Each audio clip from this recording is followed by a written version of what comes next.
And we settle in for a best-of-3 set final.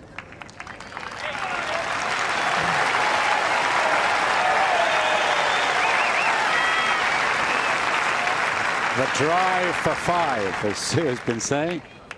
Something that Lendl never managed. First set. Andy Murray to serve. Ready. Murray going for title number 5 at Queen's Club. And serving first.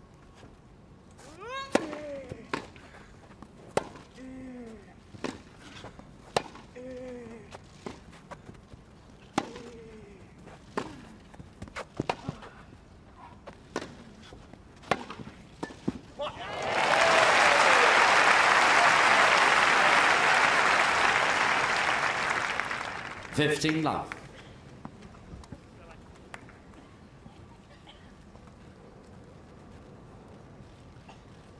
12-shot rally to open up. They won't all be as long as that, especially on the Raonic serve.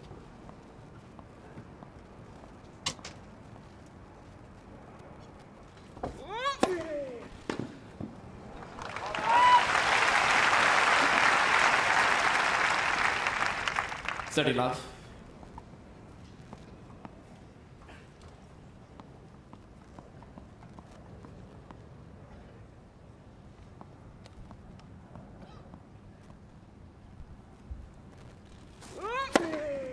49.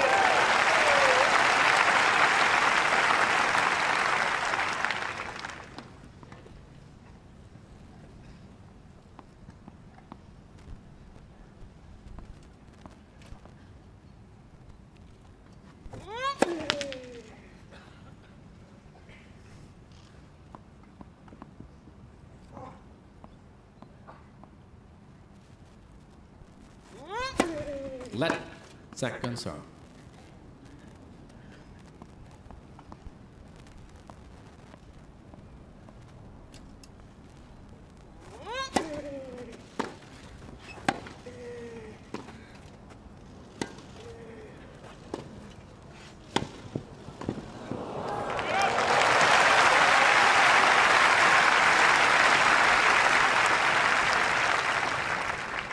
Well, there's no doubt about it. There's been a big improvement on that backhand slice, but also where he's coming in from as well. But a lot more bite on that ball.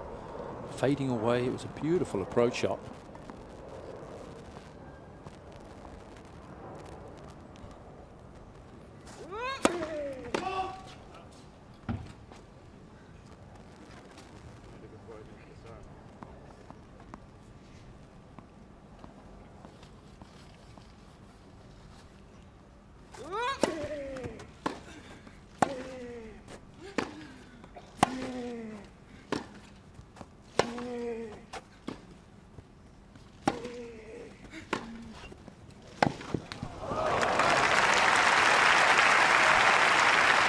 They haven't left anything in the locker room in any sense here. Driving the ball. Raonic playing his cards pretty early here. Been to the net when he could. I note that he covered the Murray cross-court pass off the forehand side with his wingspan. Just went straight there. He's done his homework.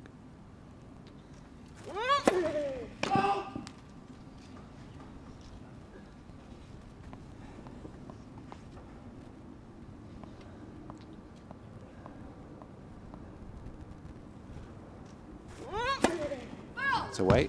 Deuce. Can't tell what he's muttering about. Feisty mood already. Well, the first 3 first serves went in and he went 40 love up. Yeah. And now he's missed 3 first serves and it's deuce. Yep. Doesn't like his service rhythm? I don't know.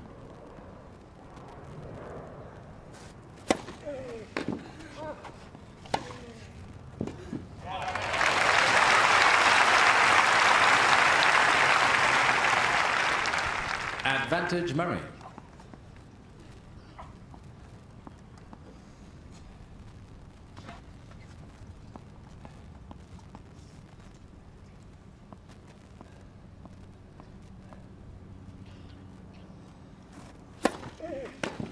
Again, Murray. An intense start from both players. First game.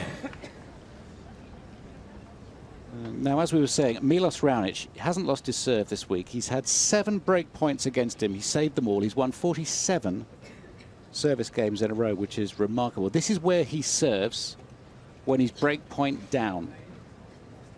Out wide on the left. The break points tend to fall on the left-hand side. So he's gone out wide.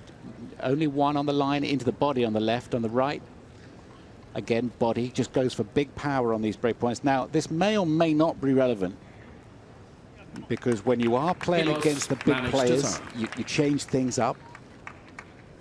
But it's the sort of thing that coaches will have a quick peek at.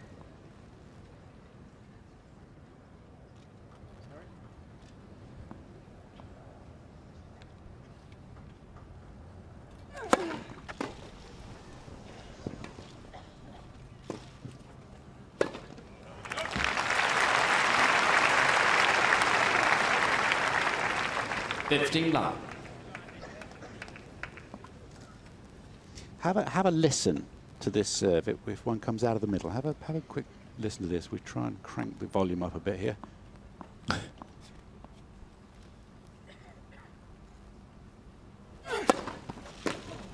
That is it's frightening. That is quite something, isn't it?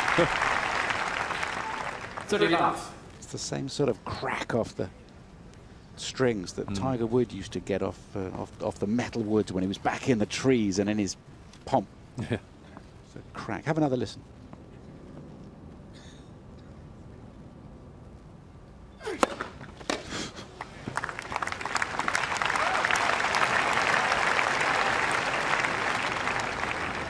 Love. Could chop a tree down with that service motion, couldn't you? It's this powerful thing.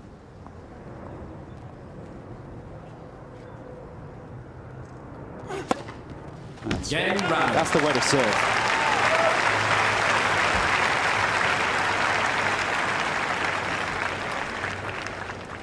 One game more. Amazing. Look at the knee bend on this one. He just launches himself up there. It's a very nice. It's not as rhythmical as perhaps an Isner serve. It looks a bit strange at the beginning, but the end result is that snap that he has on there. The wrist motion is amazing. Knee bend as well. Ball.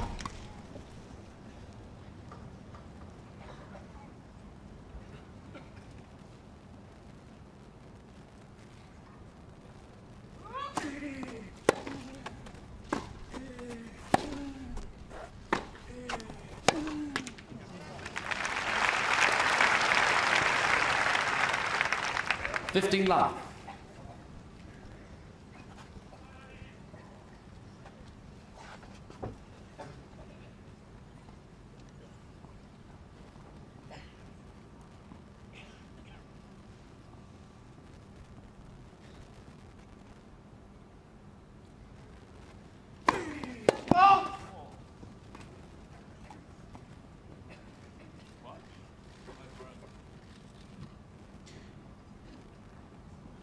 Fergus Murphy, Irishman in the chair.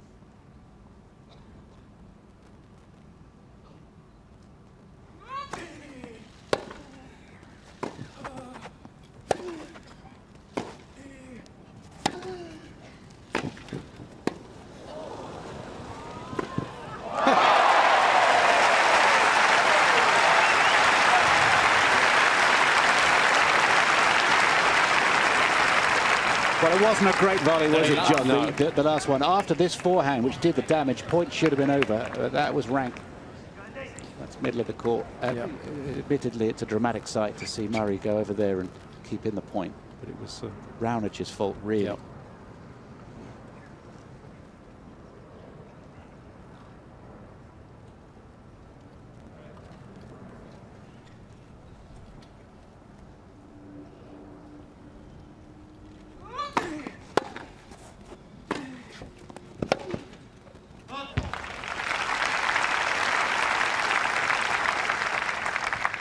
Love.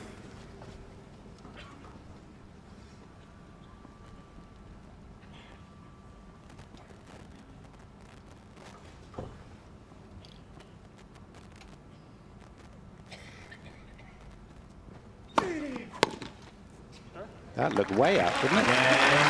No. No challenge. That looked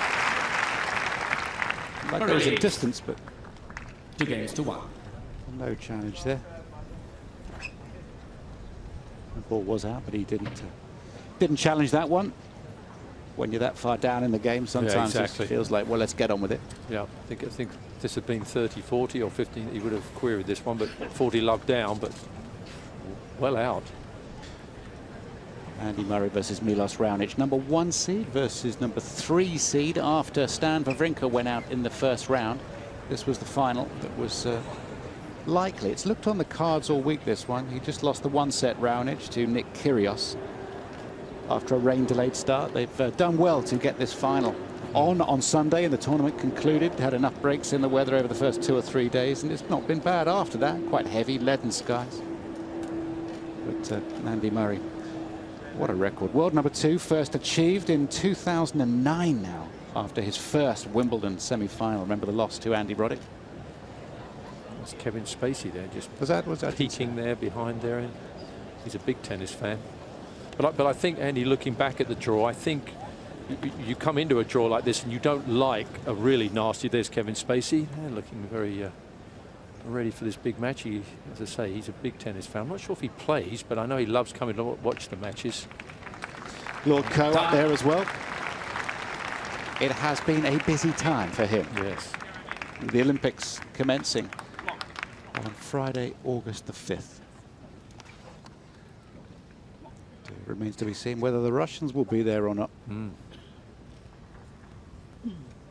know we're going to be -1 Russian at Wimbledon. Maria Sharapova.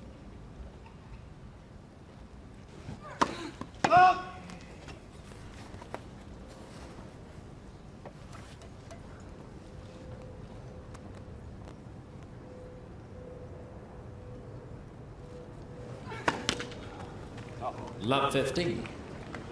That's such a lovely feeling when you're playing against a big server. You see, now you know, as a returner, that if you win one of the next 2 points, you're 15-30. I mean, if you win this one, you love 30, fine, but one of the next 2. Building at the break of serve.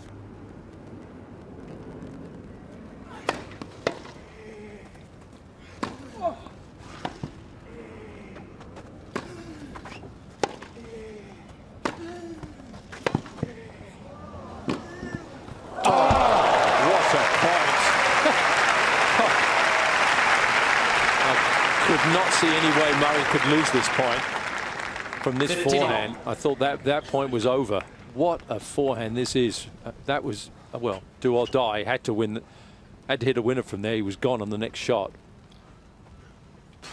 85 miles an hour, about to go down love 30. That was big. 30-15.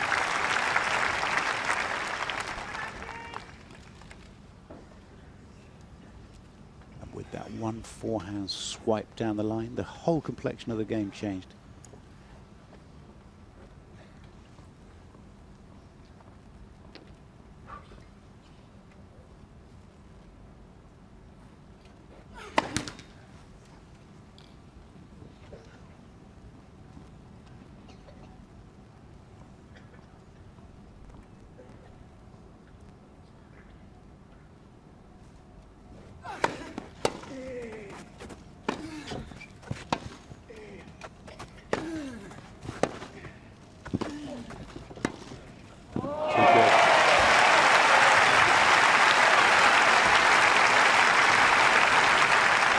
That is a tough ball. It is. I actually thought when he came in here, I thought Raonic had come in from too far deep. But that wasn't a great first passing shot there from Murray. But again, Raonic not doing quite enough. But you give Murray 2 chances to pass you, it's going to happen. You've got to put that ball away or hit something very deep. Oh!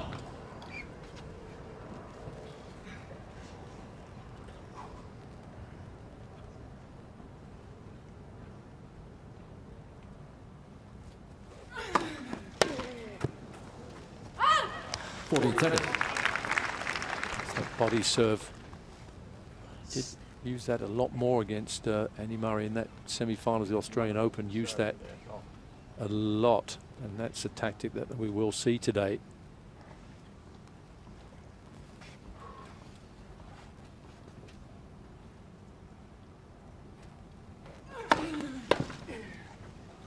Goodbye. Raonic with the hang time. And from love 15 and pulled out wide. Good hold. 2 games all. John was just saying, not in a million years would I have tried this. No, no. That was a good hold. Also, though, from Murray's side, I mean, not a bad game for him. At least he was in the service game for the first time. Got to 30 all, made a lot of returns.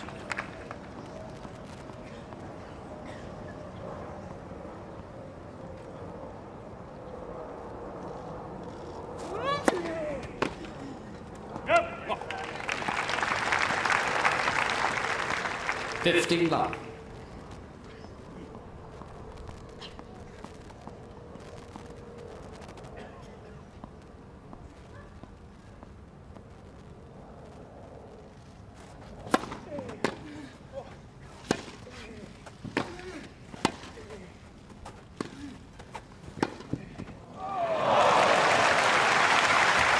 Magician. Isn't it interesting to see what Raonic is taking out on court? He's taking McEnroe's tactics out on court. Yeah. I know it's obvious, but isn't it fun? Because Mac, you know, huge thinker. Yeah. Such an intelligent tennis player and commentator. See, I think McEnroe in his mind there, sitting at the courtside there, even though he lost that point, would have said, do that another 10 times. Keep doing that. You're going to win more than you're going to lose. Yes, he's going to hit some winners. You've got to keep putting that sort of pressure on him.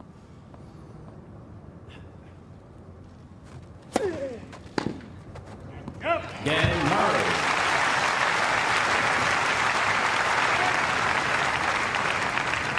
Murray. Murray leads 3 games 2-2. He's such a gentle giant, Milos Raonic, so softly spoken. 25 years of age now. He's originally from Montenegro. Came to Canada when he was just 3 years of age. His mum and dad took up positions as engineers, saw their future out of Montenegro, which it's an area that's seen so much political conflict and strife. And what a decision as far as their boy's future. 2011 Newcomer of the Year on the tour. That was the year that he won San Jose. Actually, that was the same tournament 5 years previously that Murray had opened his tournament-winning account with.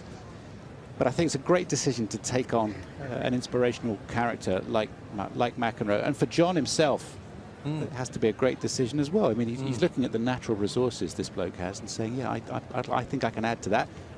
This guy can win Wimbledon. I agree.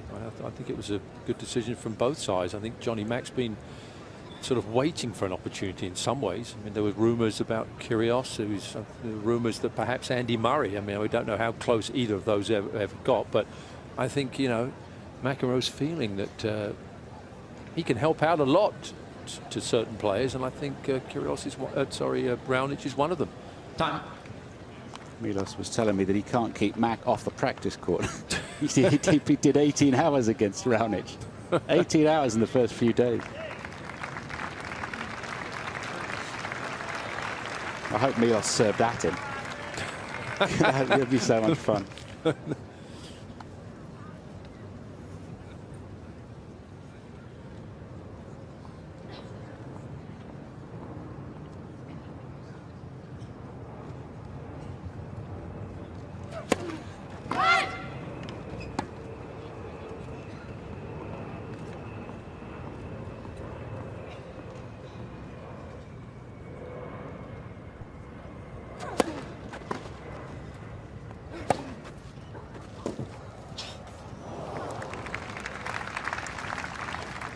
Love.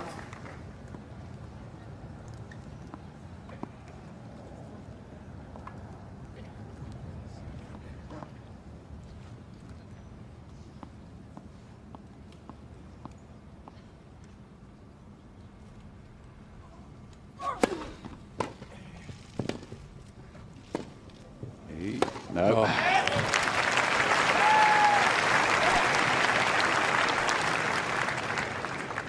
30 love. This is Pete Sampras' forte. Loved doing that, didn't he, Pete Sampras?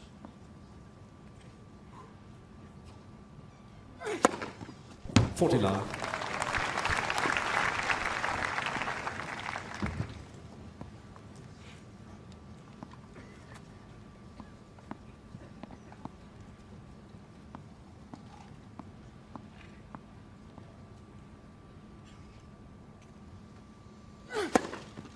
Again, Raonic.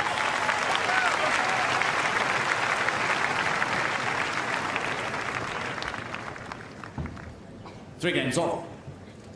Highest temperatures we've had all week, 21, 22 degrees Celsius, 7,000 people in the house, 6,300 mainly in that stand. Publicly available tickets, 700 made available to the members at this private members club. And that stand will be coming down next week. And it looks like a pretty normal court after that. It looks quite little. It doesn't look very little now. It looks packed and colourful and wonderful.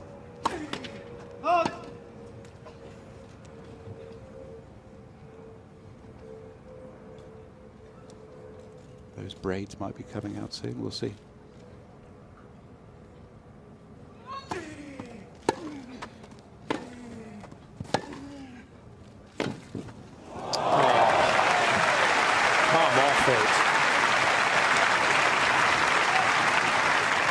What a fantastic point from both players.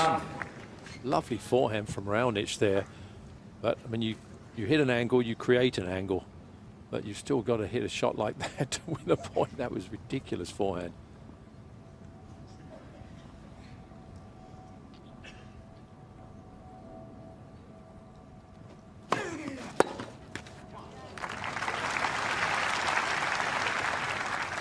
$30 love.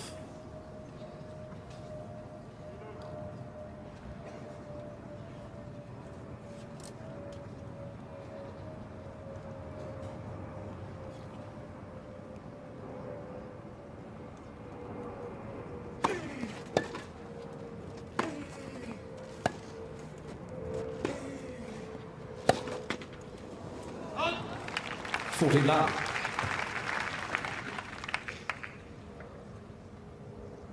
He had a chance there to come in on that backhand, which he has been coming in on from that area on the court, but elected to stay back, Raonic.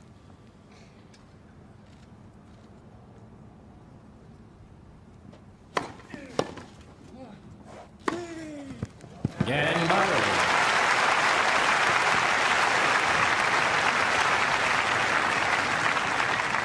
Murray leads 4-3. New balls, please. John, neither player has lost a point on first serve. No break points so far, and yet not necessarily entirely serve dominated. Lots of good tennis in this match, which is good after the semi-final yesterday with Raonic and Tomic. That was a bit of a disappointment. The Murray Cilic one was better. But this is keenly contested, this one. But well, you're not going to get many long rallies with Raonic, whoever he plays, really. But to me, though, this is quality. Both players at their best right from the beginning. Short games, but 7 games. This is high-class tennis from two of the best grass court players in the world. I think it's fascinating. It's great to see Kim here. And she'll be pleased that he hasn't lost that. I know it's safe there, but it makes me feel queasy seeing it down there. I've got to be honest, the wedding ring. And baby Sophia is here. Oh. Not in shot of the... Sophia is so beautiful, it's ridiculous. So sweet. 4 months old now and being looked after by Leonor. Took after the mum. Exactly. Happy Father's Day, Andy. Yeah, exactly. No disrespect, but... She looks very well. Apparently Sophia really well behaved. Sleeps great. Everything. Really? Yeah. Time. Again, mum. Yeah. I said to him, don't think that's going to last forever. Exactly. Maybe the second one will be a horror. Be a horror. Nicely described. All right, here we go. New tennis balls. As if Raonic needs the help on his delivery. 15 love.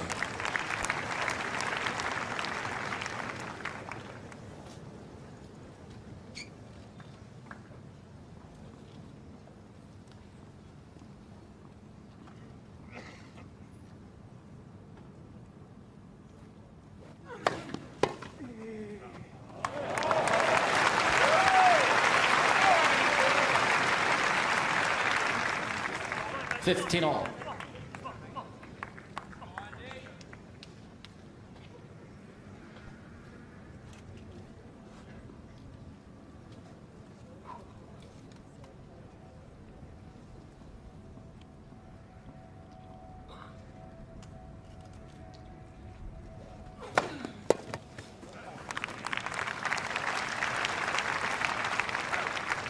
Thirty 15.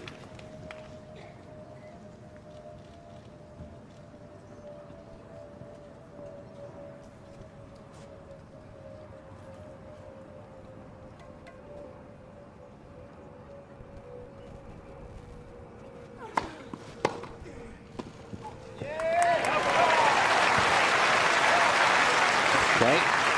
Battle is joined in this game. 30 all.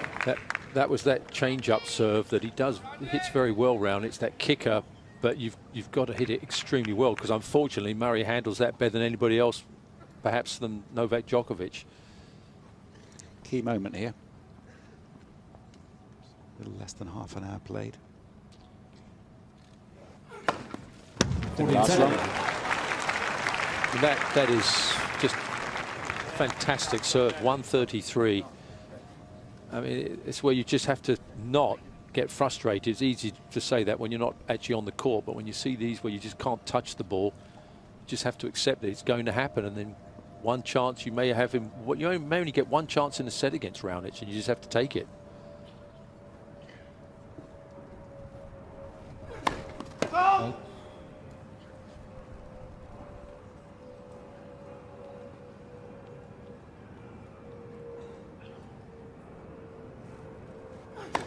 Let second serve.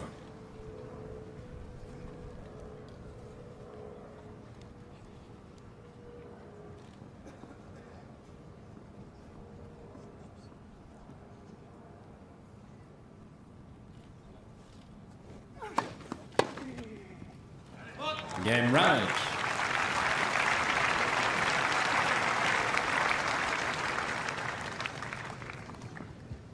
Four games all. 36 career titles for Andy Murray over the years. His most recent in Rome, he won the Italian Open. It's not called the Italian Open anymore, but it's always the Italian Open in my brain. Didn't drop a set. First Brit to win there. Fabulous effort. And then the French Open final. It's spectacular clay court season. Lost 3 matches and won 18. Only lost to Djokovic twice and Nadal once.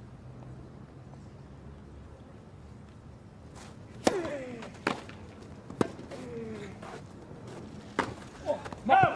15 love.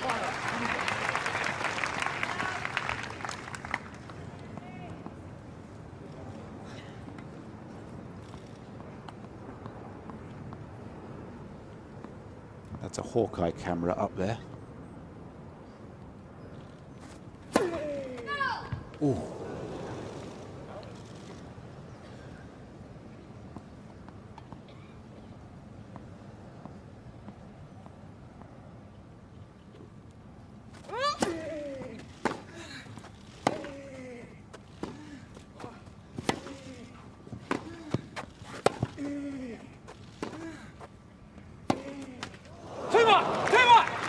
No.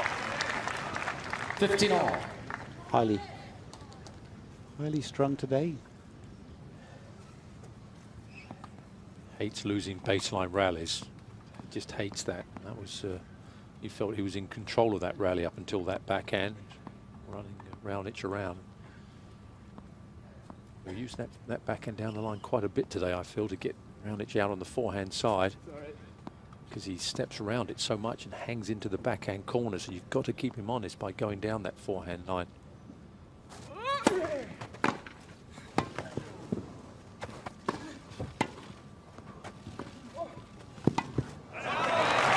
Nicely handled, wasn't it, there from Raonic? 15-30. He's come out with real clarity. He's playing with purpose. And now it's his turn to get 15-30. Still yet to see a break point in this first set.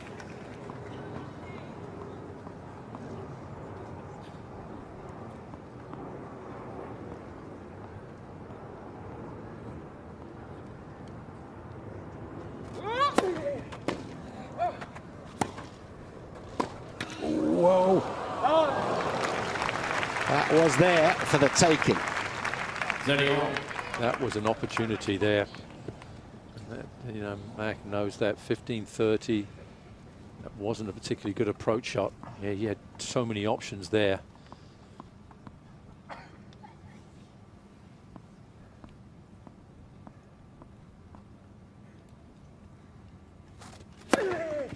Let's go. Come on.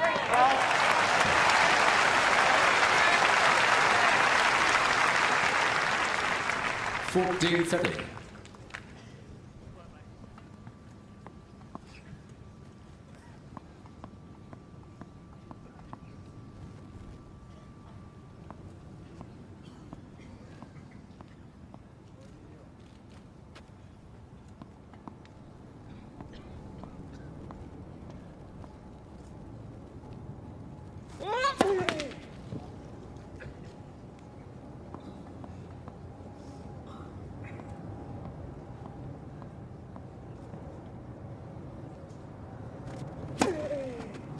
Go. Again, Murray.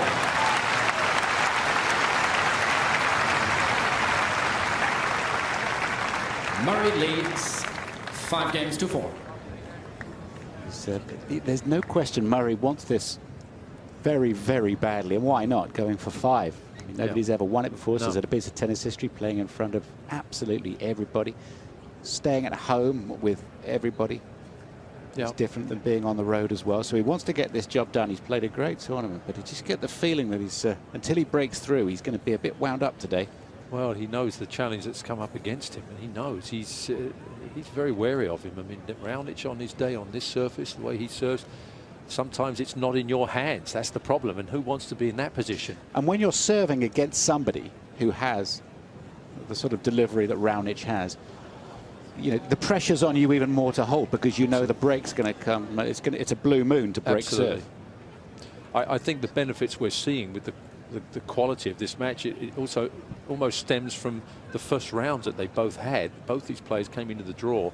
They would not have been happy with their first round draws. Murray against Mahou, Raonic against Kyrgios. They were both losable matches, and they were both close. But once it made them sort of up their forms right from the first day. Not that I'm saying they ever go in there and take it easy, but there are certain opponents that they come into the first round draw at a time that perhaps think, okay, I can sort of play my way in almost. There was no playing themselves in those 2 first rounds. They had to come out of the starting gate fast, and that's what they've done, and they've both continued with that form.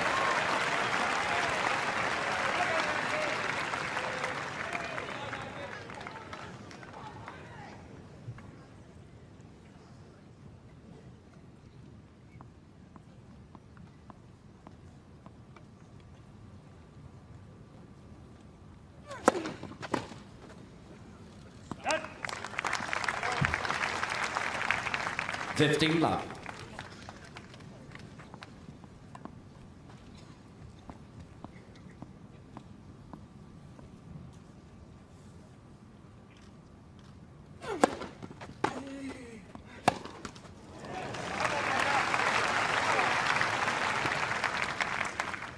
all.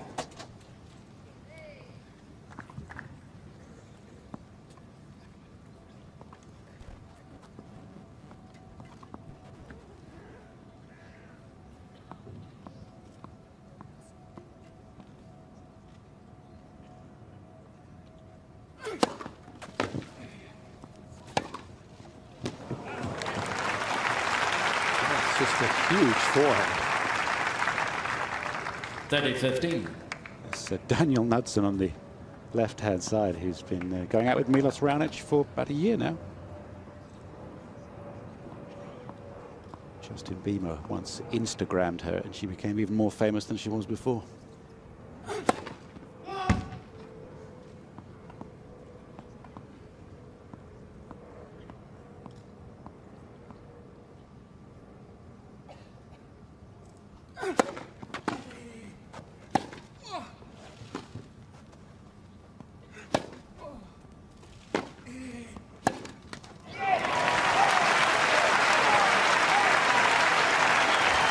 All again. 30-all. Well, Murray doing his job very well. They're not giving Raonic a ball that was short enough for him to come in. Keep pushing him back. Force him to go for a big forehand from way back deep into the court. That's what he wants to do.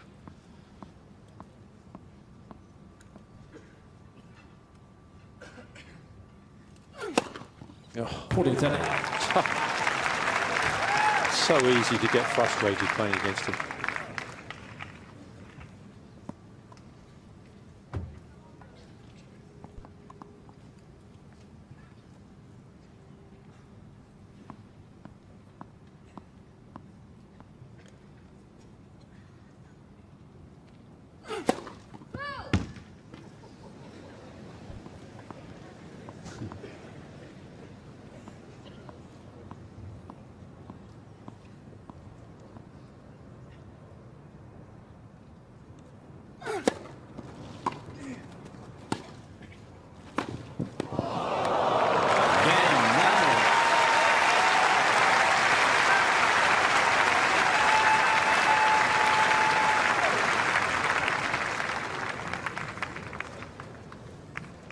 Five games on. It's a good pickup.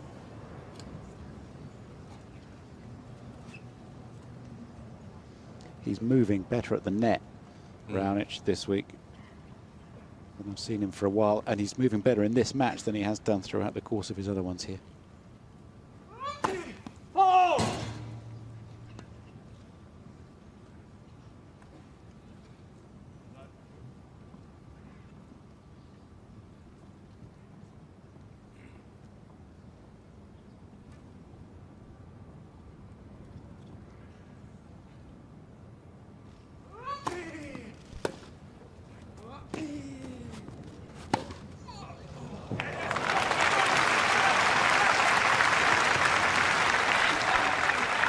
Lap 15. Riccardo Piatti is with John McEnroe on this training unit. He's superb technically. Never says boo to a goose, but he's just been up on his feet there, saying, "Come on, Milos, right here." That's interesting.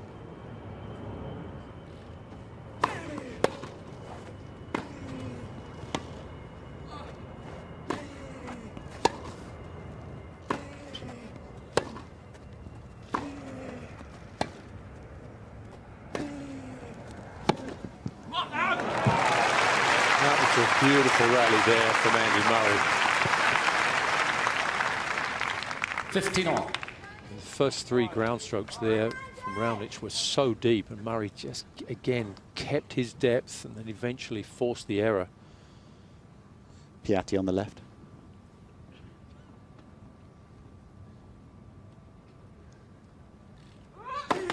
Let first song.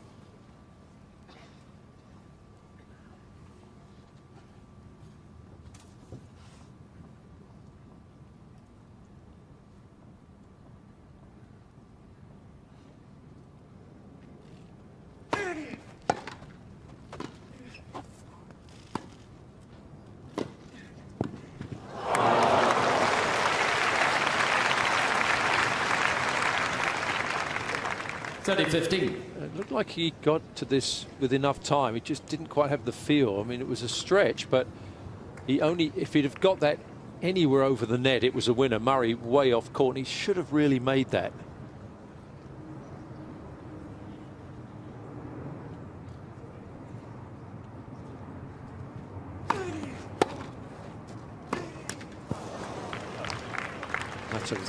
That's a rare error from Murray at this stage of a set. This is when normally he is rock solid, and that one top of the net, not a good forehand. Now slight opening here for Raonic.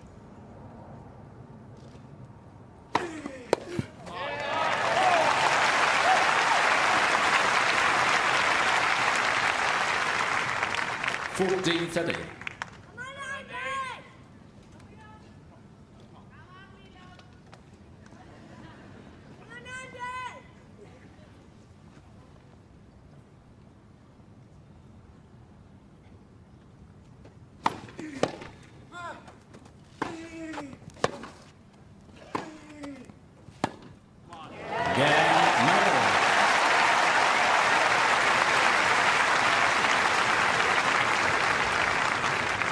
Murray leads 6-5.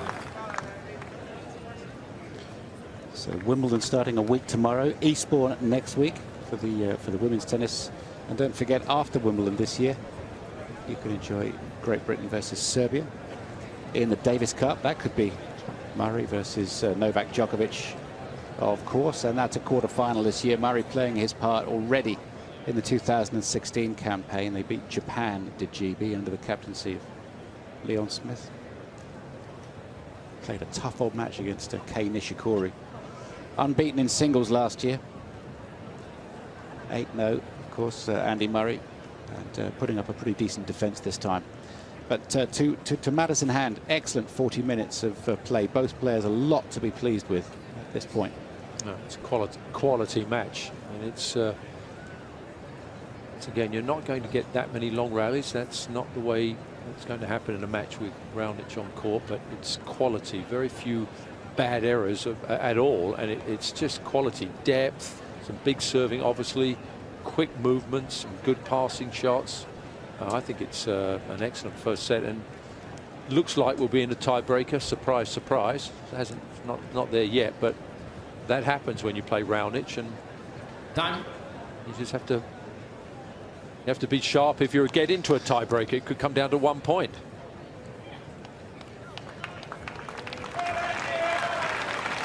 Kathy Sabin, president of the Lawn Tennis Association, tennis fan #1.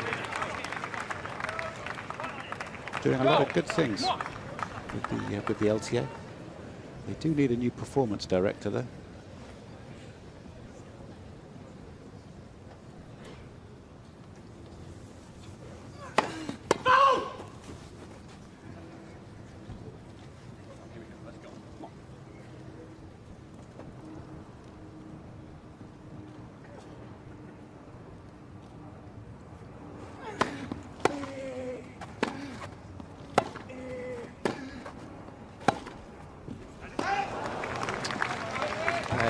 Bad error. Don't know why he didn't get round and hit a forehand on that shot, to be honest. He had plenty of time.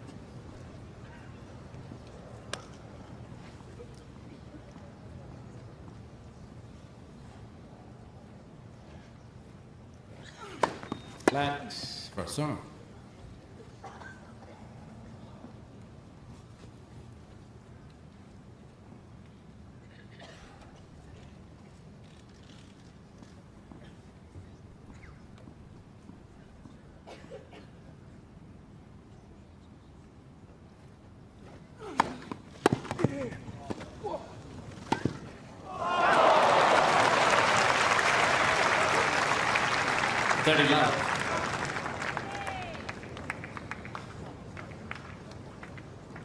Excellent half volley there from Raonic.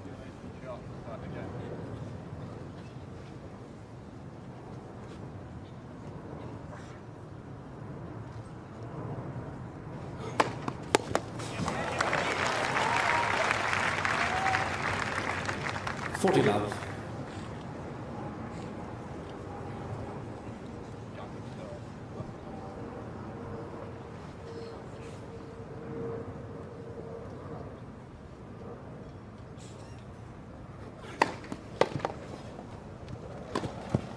Game rally.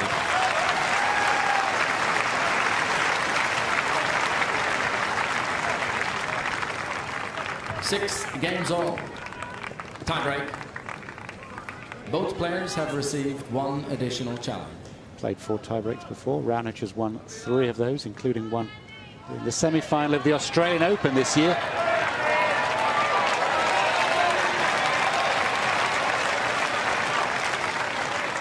Big servers like tiebreaks, but big-time players do as well, and Murray is certainly one of them.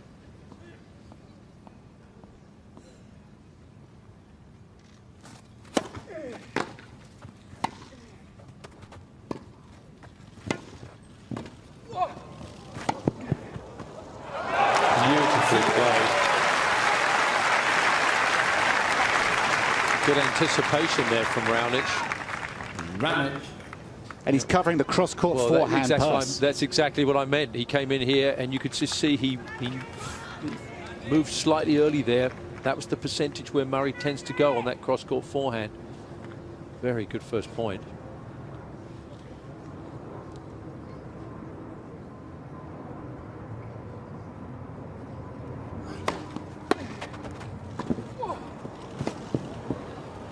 Another excellent. Did he get out of the way of that ball well there? Because that ball was awkward. You can see, look at the way he got his racket out in front there and created that angle, the off forehand volley. This was not an easy shot. He was hesitating 1 second. It looked like he was going to hit a backhand volley and then change quickly. Beautiful volley.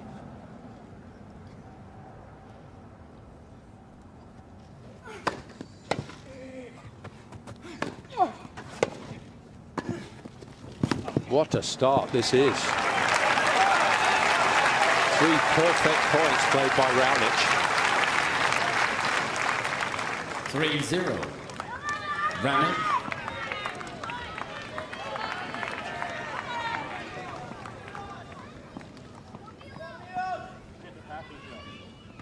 Darling.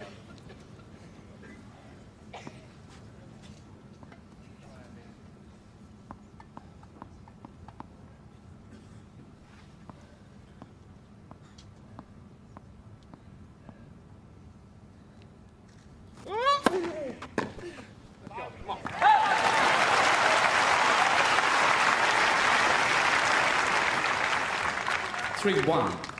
Raonic.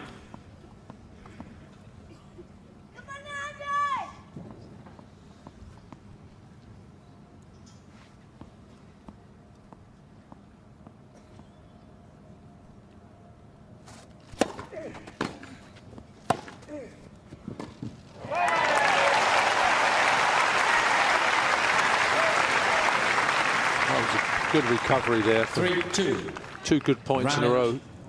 Because even at this stage, when you play against Raonic, if Murray had lost one of those serves, would have gone down double break point, you just feel like there's almost no way back. Now he's kept himself in this tiebreaker. 2 excellent points there.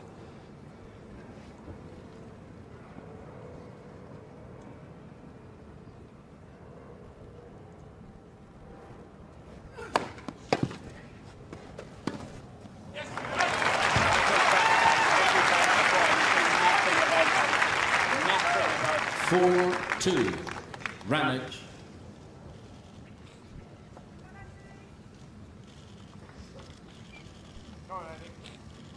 Not sure what he did really wrong there. He did well to get his racket on the ball in the first place. And Raonic, perhaps he anticipated he was going down the line on that forehand and he hit the off one, but there wasn't much he could do about it, I don't think.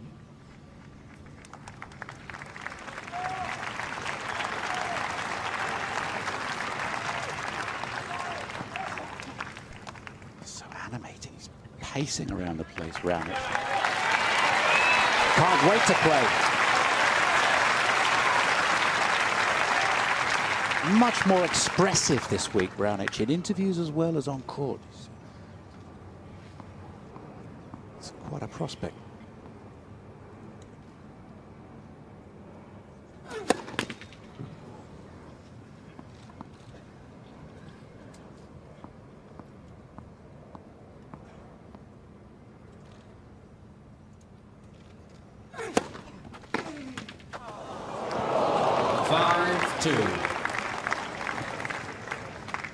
Raonic.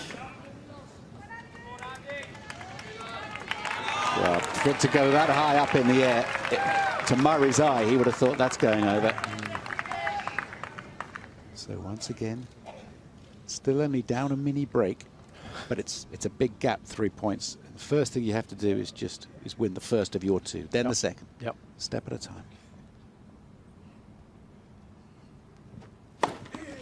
5-3.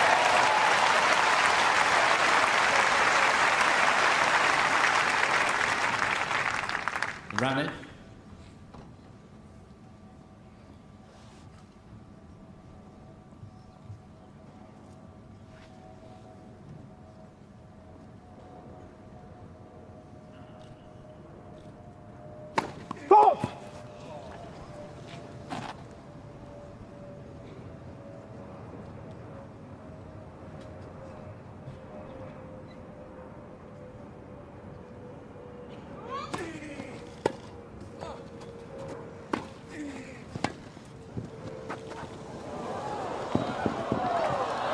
Superb. Superb. What a quality rally from both players.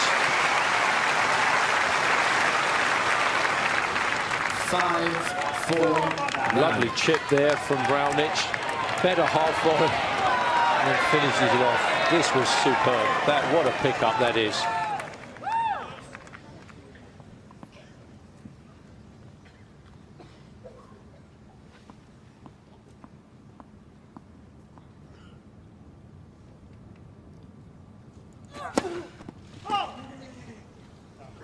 Mr. Raonic challenging the call, left far sideline. I'm amazed that he's done that. Ball was called out. Change up. Change up with a big kick when he's been having this success on the big first serve. Yeah. It's miles out. He's nervous. Call stands. Understandable.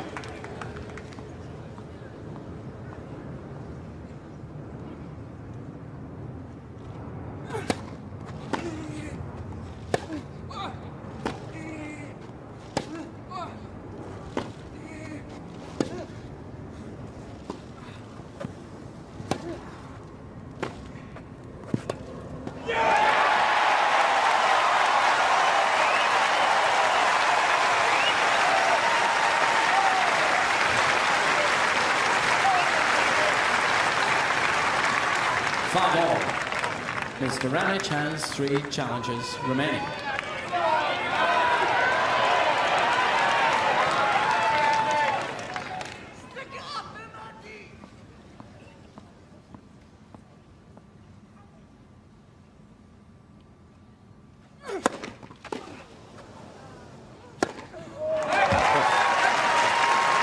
What a serve that was. 6-5. How the heck did Murray get his racket on that? This was not easy. It was quite deep in the court. It was coming at him quite flat. Not to be taken for granted, so he kept his eye on the ball very well. Murray's 3 straight points snapped, and it's a set point.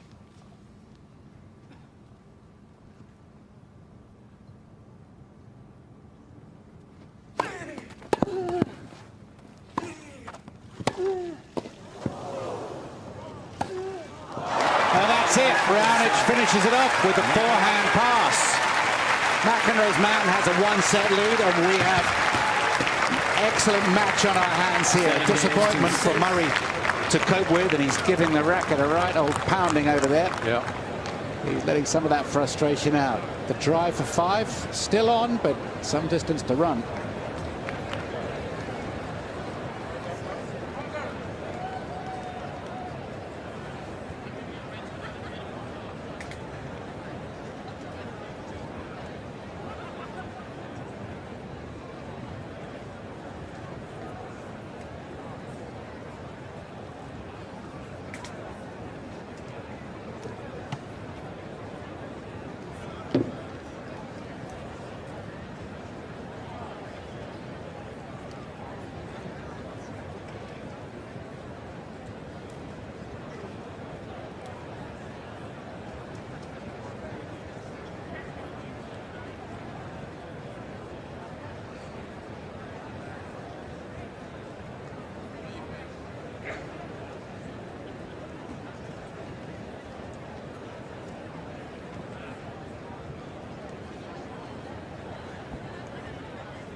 Ball goes from under the chair. The water's in there, yeah? Time.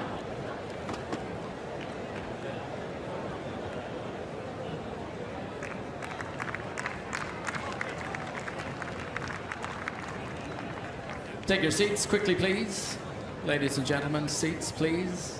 Raonic to open up in the second set. And again, out first, prowling the baseline. Murray muttering, unhappy. Tedeschi, just one of those days. I mean, if he does break through, he's ready to explode. But said it from the word go, he's just looked just highly strung today, tightly wound. Raonic to serve. Please take your seats. You can take any seat for now. Saying good advice about something, so it's. If he's saying it in that way, which means he doesn't mean it at all. No, it's just sort of sarcastic. You know, he's venting and he's looking sort of at his bench to say, "You messed that up, not me."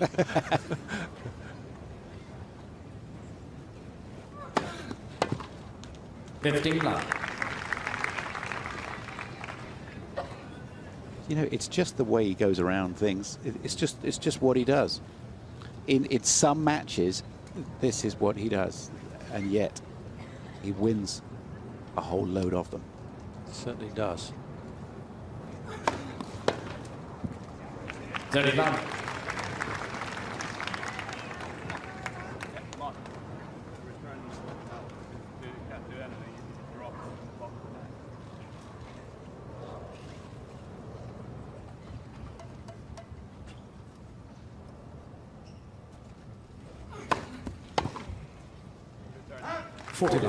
See, the trouble is, though, I think that's affected him for the last 2 or 3 points. I mean, is that going to make him lose the match? No, it's not his serve. But to me, it's carried through. When Djokovic sort of vents a little bit, the next point, he's right back into business again. I think that game was he almost just sort of threw that one away because he's still annoyed at himself for losing the first. Doesn't mean he can't win this match, but, you know, if it was against Djokovic, as an example, you can't afford to give a point away, let alone sort of almost a game away. That's the point. And then people say, well, you're not supporting Murray, you're having a go at him. No, all I'm saying is that the difference between Djokovic and Murray? Is that the mental side? That's all. I mean, obviously, he's a great player and wins a lot of matches, but where is that difference come between him and Djokovic? Where is it that 2 years ago he beat him a couple of times in finals and hasn't done since in the majors?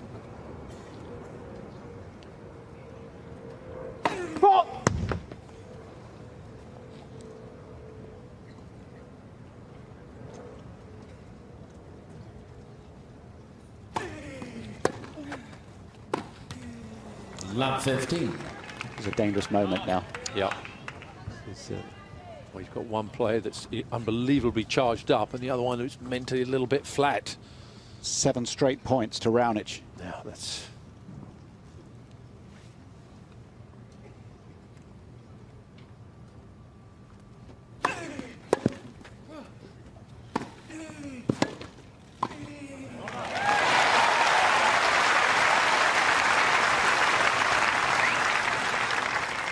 $15 all.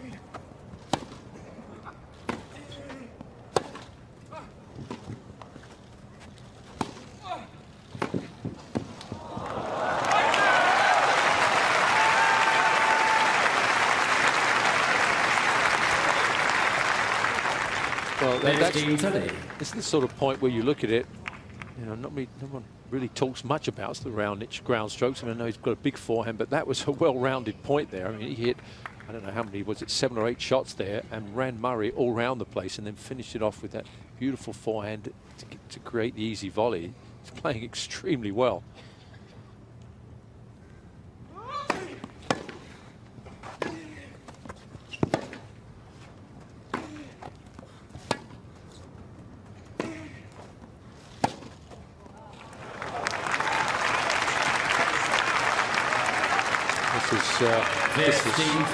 This is just excellent tennis right now, the Canadian. Sometimes you have to say too good at the moment. He can keep this up. He's right in the zone, as they say now, where that ball looks like a football to him and he can't miss. Murray's got to dig in, somehow hold this serve. Time violation, warning Mr. Murray. Really? Yeah, I mean, really? He's stepped to the line and he's ready to serve. I hate that. It's pointless. It's the rules, I suppose.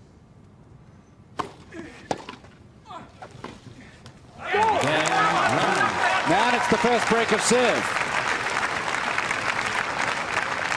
Now you can't say he's not good for it. No. 2 games to love. First break points, and he's taken them, and it's a bit of a flat time for Murray. Silly time call, in my opinion. I love fast playing. I don't like it when players go over the. But if a match is going at a good pace and someone just goes over it, you know, once or twice, don't bother with it. Only if it gets consistent. For me, I think that was a bad time for that call. Don't disrupt the match. Just get on with it. No one's whatever.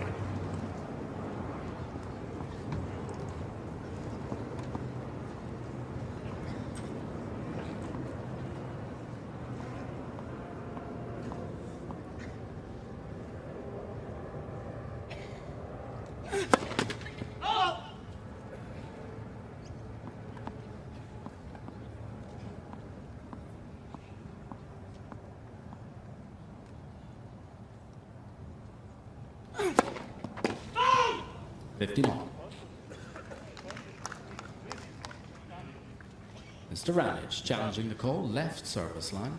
The ball was called out.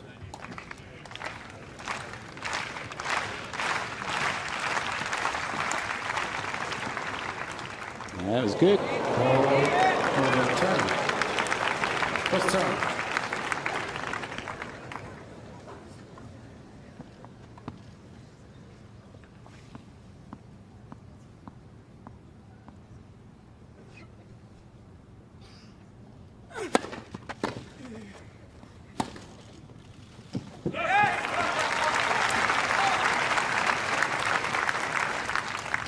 Love.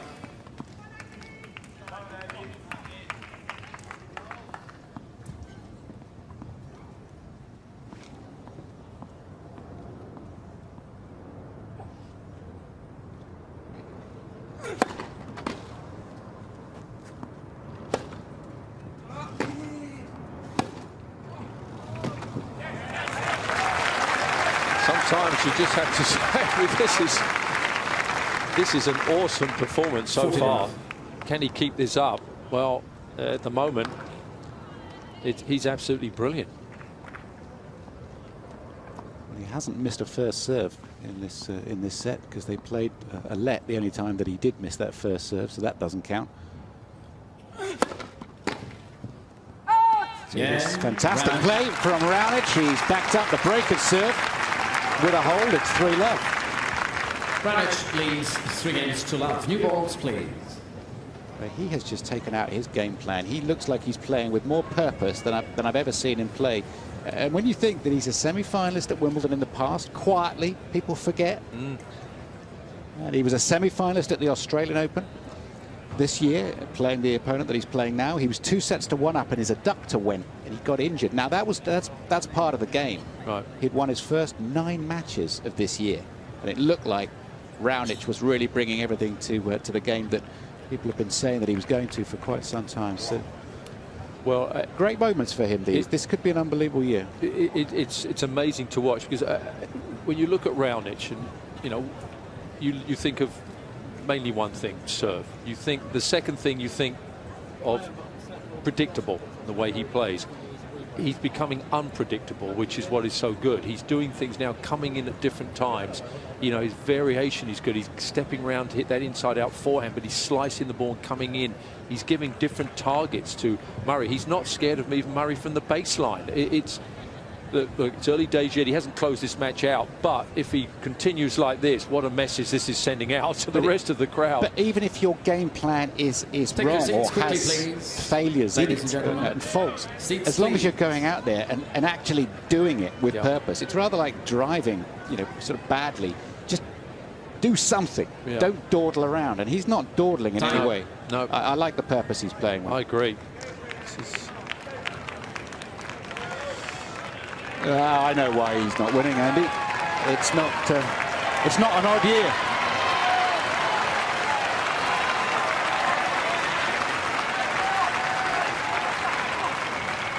(2009, 11, 13 and 15, all belonging to Murray. Beat Anderson last year. The big man in the final, but this one he's going to have to come back from a set and a break.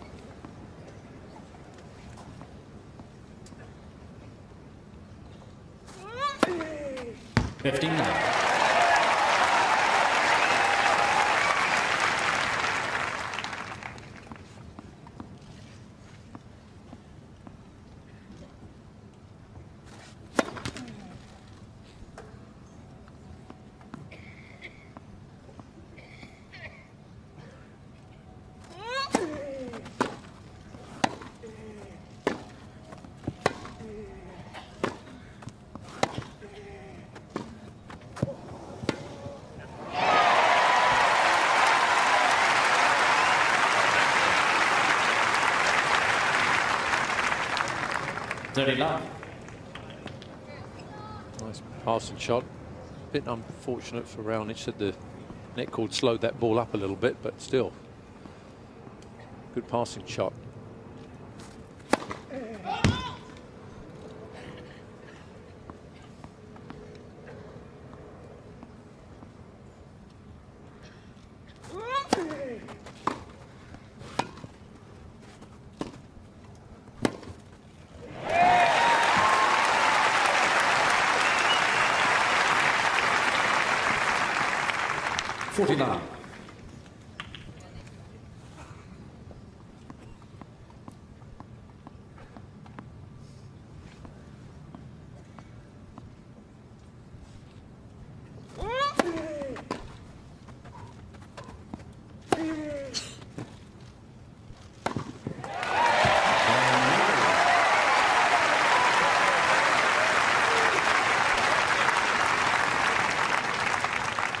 Raonic leads 3-1.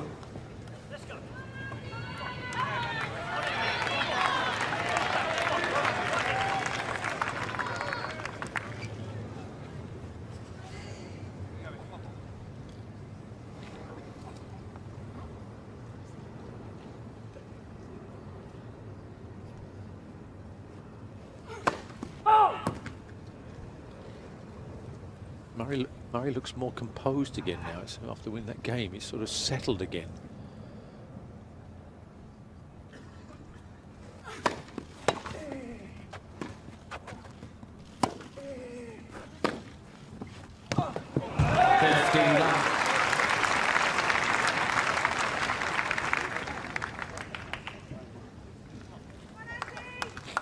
Thought he'd hooked this one slightly wide there, but just caught the line, Raonic.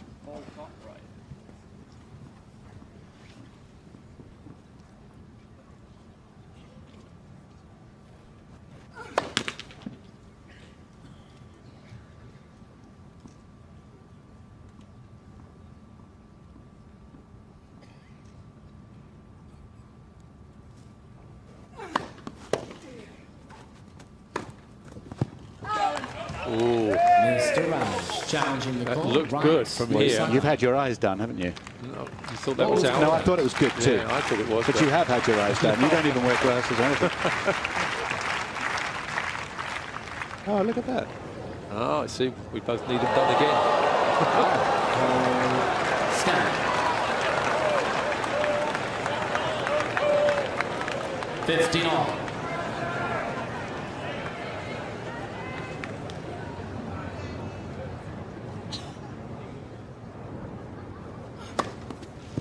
Ready, 15.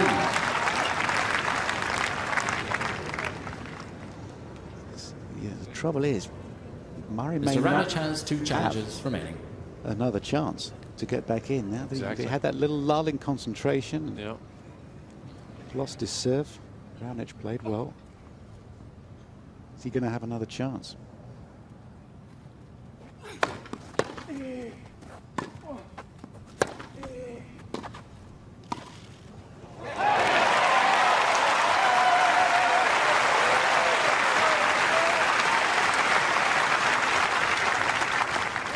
Steady on.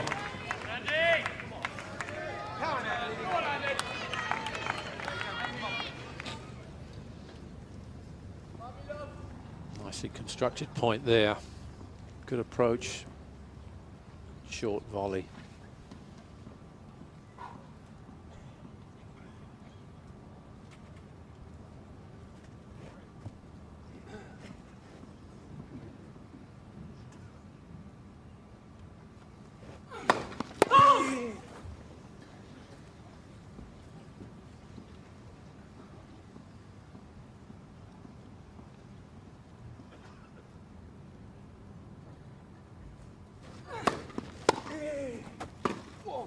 Oh, That's just too good. it's 121-mile-an-hour serve into the body. I mean, that's bigger than a lot of players' first serves. That's a second serve. It's frightening. 30 all in the second set, aiming for his first tournament off a for a tournament win off a hard court Yeah. against Murray. 7,000 people here. Yeah. Tremendous play.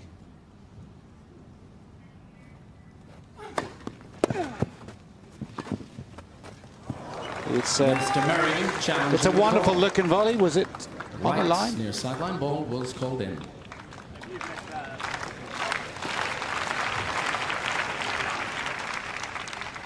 No, wide.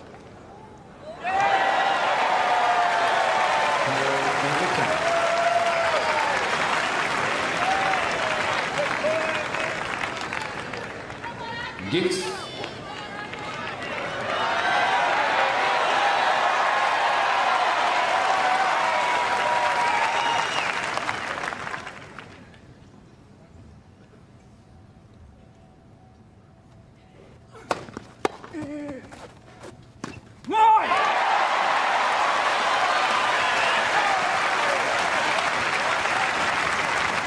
Advantage Murray.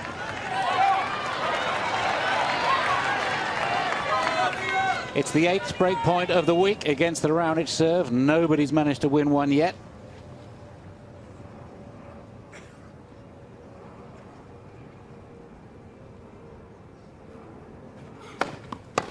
There you go.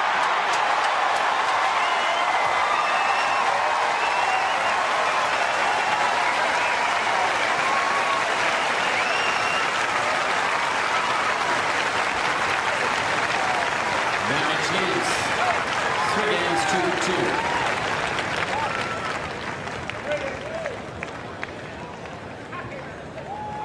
Oh, 55 service games in a row, unless my maths is wrong.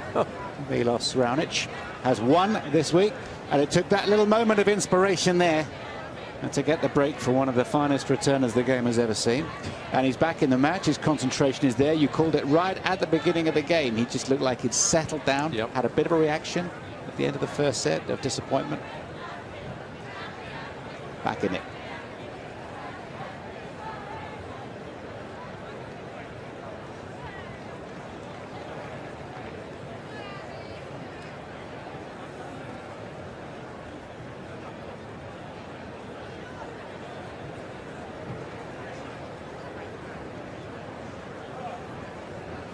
when you it's a funny old game, isn't it? When you think that Raonic was half an inch away from being up 4-1 with that volley.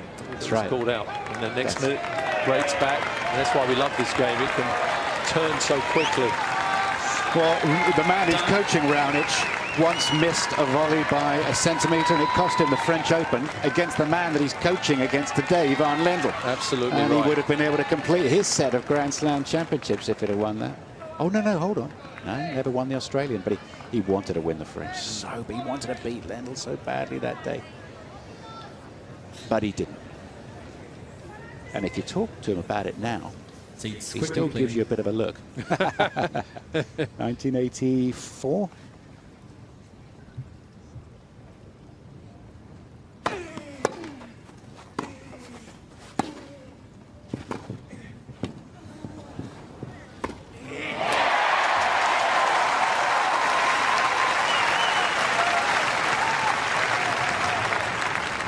Love.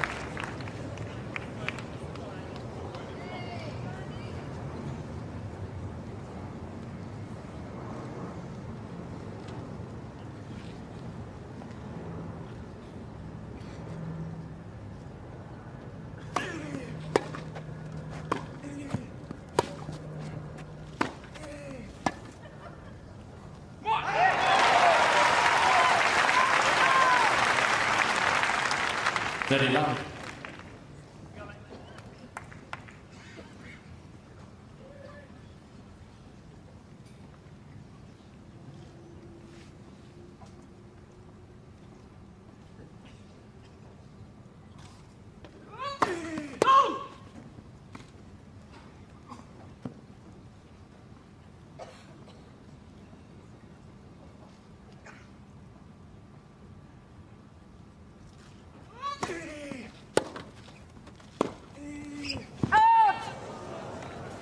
Credit 15.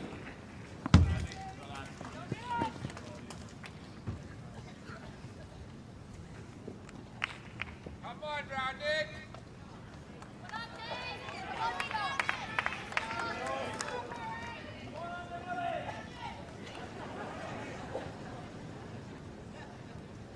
Thanks, ball girl.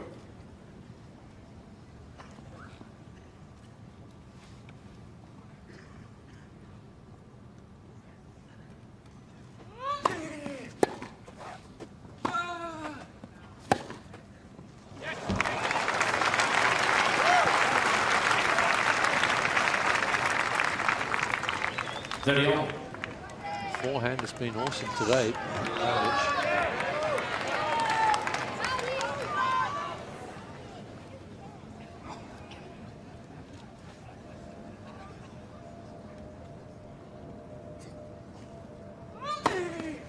Come on.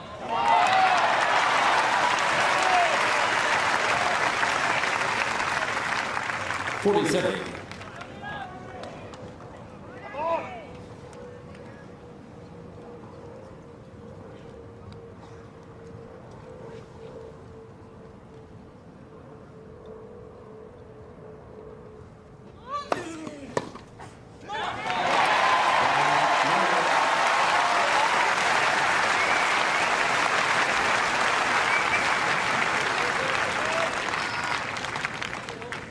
Three games on. Body language has changed just slightly.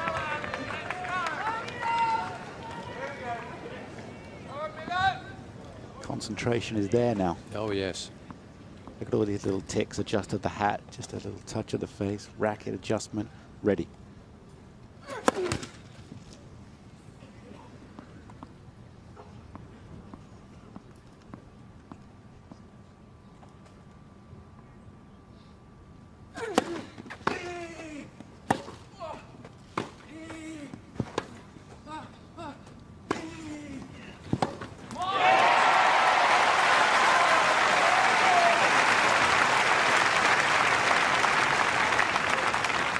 Love 15.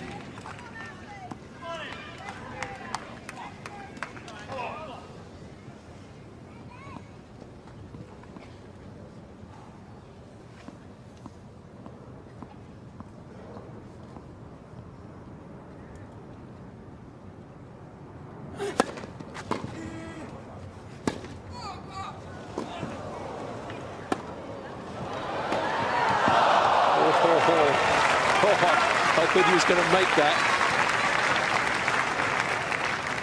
This got a set of wheels on him, hasn't he? He's Speedy Gonzalez at the back of the court there. And Raonic just kind of shoved that one through the court. Didn't really clobber it, did he? This one, here's the hard. He played his man in there, Raonic. He wouldn't have liked love 30.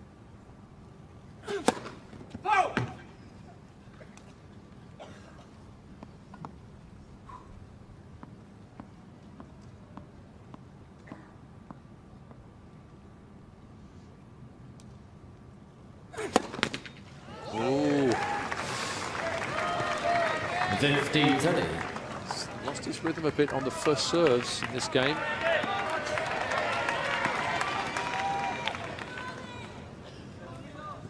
Needs to get that back pretty quick, because Murray's handling his second serve now. Even in the mid-120s, Murray's getting them back well.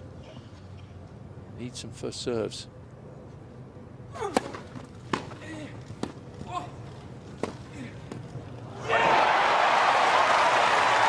Doesn't have that shot.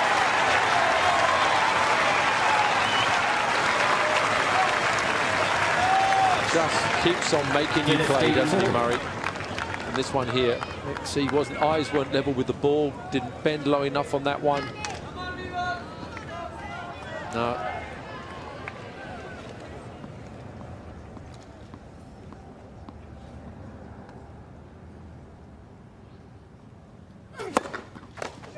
Mr. Murray challenging the call. Left service line. Ball was called in.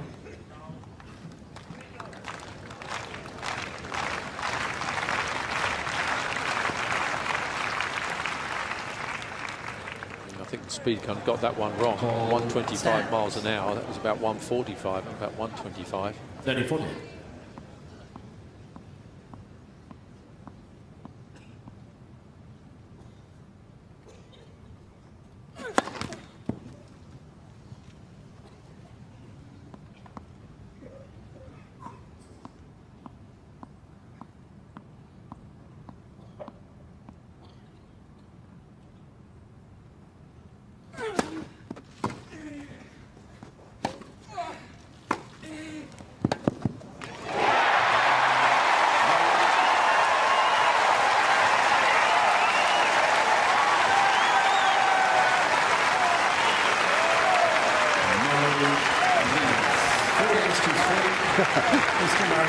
It's amazing, isn't it? It really is. One moment he looked like he wanted to just go get on the underground and get out of it with his Oyster card, and the next, just 100% the Andy Murray that we come to adore over the years. It's staggering. It's an amazing turnaround. One backhand volley by half an inch missed. Raonic looks like in the driving seat, closing, misses it. Now the whole thing is just flipped. I mean, it happened so quickly, but really because Murray re-engaged and he mentally had lost it for a bit, suddenly got back, but it's more than that. I mean, mentally, but the shots he's had to hit. But to me, Raonic now is pressing. He that for a set in that first 3 or 4 games, he looked like he felt like he couldn't miss and that he was dominating. And when once Murray got back that break, it was almost like his whole confidence just sort of dissipated. And then this first serve started. It does appear that Murray needs a crisis in order to fully motivate at times. Outside, well, actually inside, playing the major championships as well. I mean, look at the French Open, the first 2 rounds. He's just made it to the final against Novak Djokovic. You know, did himself proud, but lost it. Made the final, great effort. His first 2 matches. Yeah. Not there at all. 2 sets down to Stepanek, 2 sets to 1 down against Matthias Borg. Yeah. He's never beaten. No, he's never beaten. He hates losing. And that's a good thing. Yeah, absolutely.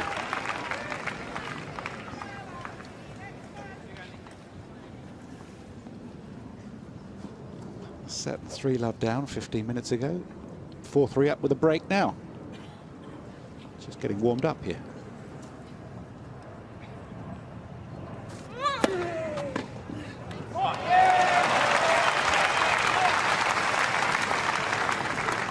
Fifteen love.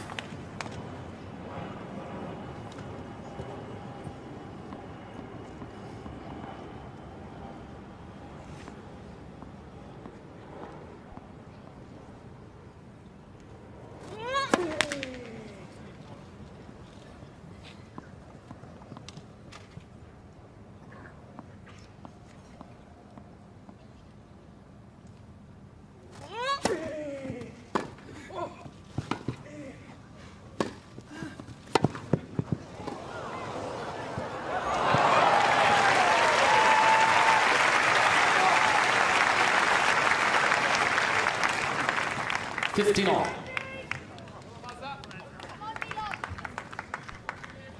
Tell you who else he beat at the French Open along the way. Some of the biggest servers of all time after those 2 difficult matches. Karlovic.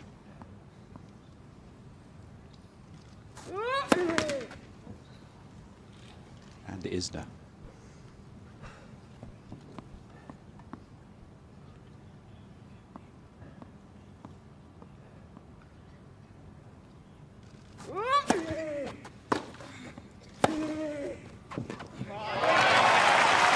Well, 30-15. Yeah. Yeah.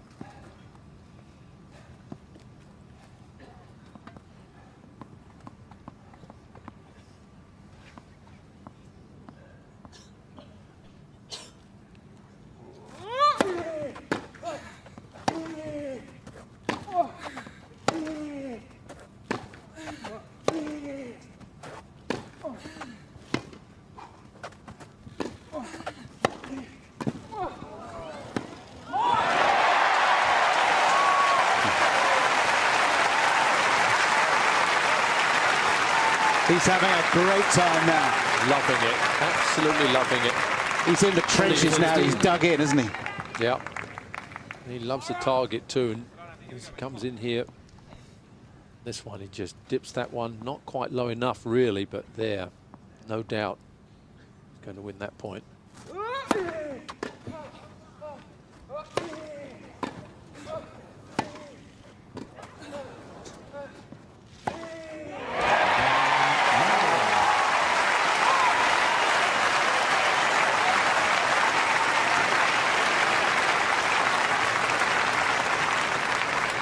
He's eye to eye with the enemy now, just a few yards away, isn't he? He's so engaged in the contest. Just sit back and enjoy it.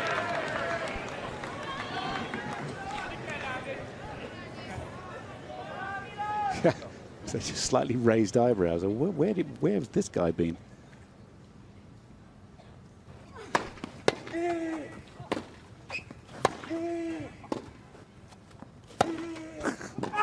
Oh, you missed it, but keep watching because this is a kind of a special vein of form here from Andy Murray.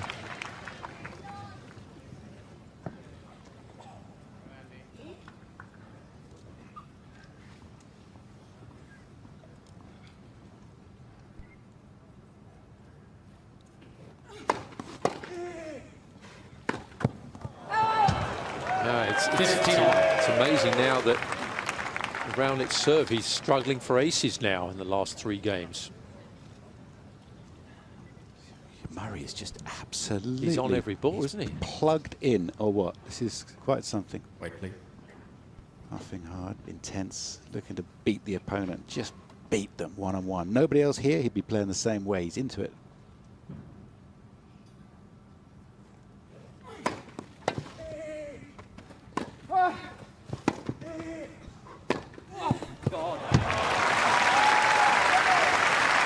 That's just too good, but Murray will feel that 15. if you can keep engaging him in rallies like that, percentages are he's going to win more of those type of points. That was a heck of a backhand there from Raonic. That was a quick hour. 40-15.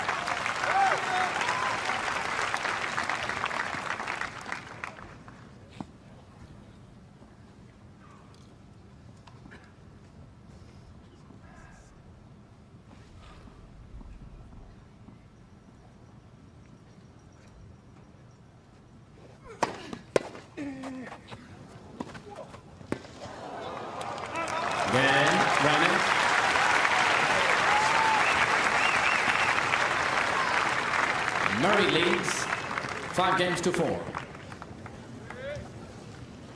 But if you had to pick one match in which Murray played better than any other, that would be so hard because he's played so many unbelievable matches over time. If I had to pick it, John, though, if you put me on the spot, I would say the sets 3 and 4 versus Stan Wawrinka,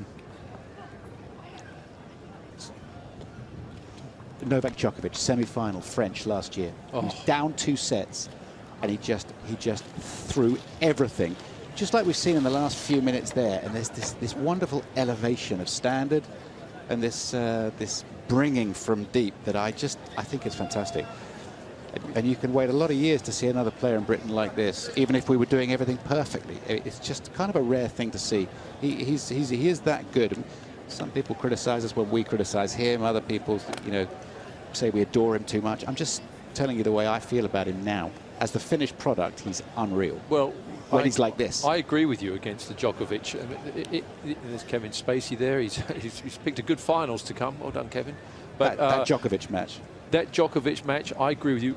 When you looked at those two sets, it looked like who could ever beat him. Unfortunately, it's best of 5. But for those two sets, he played tennis that was mind-boggling there. It was just a joy to watch. But the problem is, against Djokovic, you'll do it for 4.5 hours. That's the problem, to win. But I agree with you that some of the tennis is, well, I mean, this match here, just on this one, to come back from where he's come back from against a player that was playing one of the best probably sets he's ever, or matches he's probably ever played. It's been staggering to bring himself back in this match. It looked like he was gone. 15 love.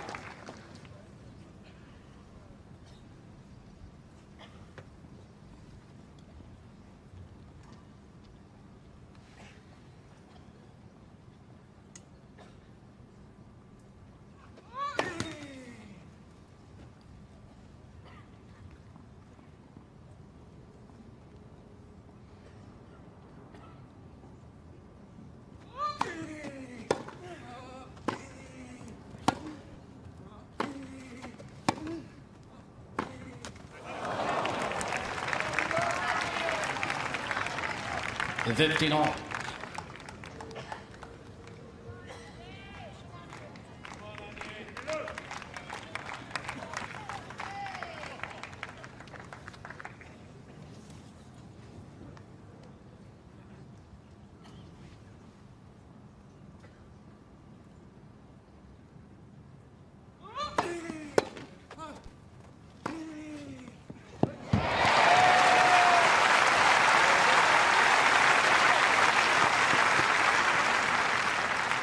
The 15. Mr.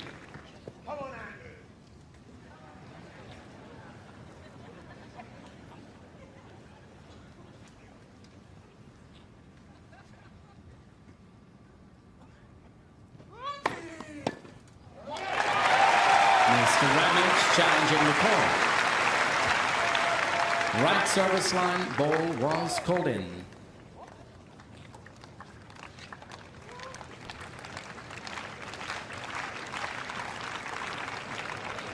Ball stand. 40-15. 2 set points.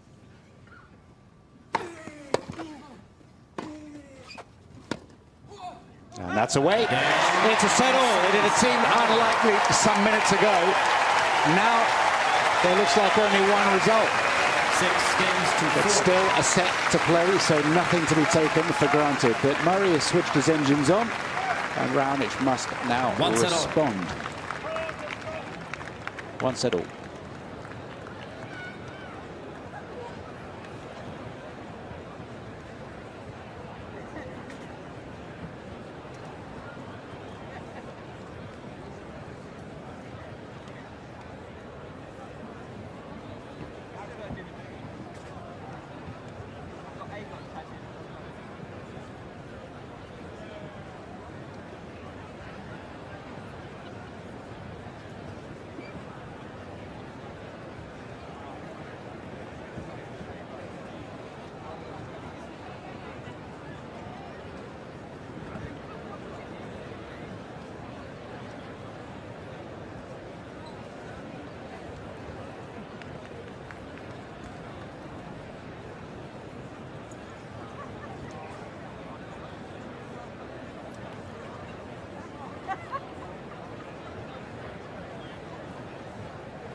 Yeah, it is something to look forward to, isn't it, when Murray turns it round like this and the intensity goes up.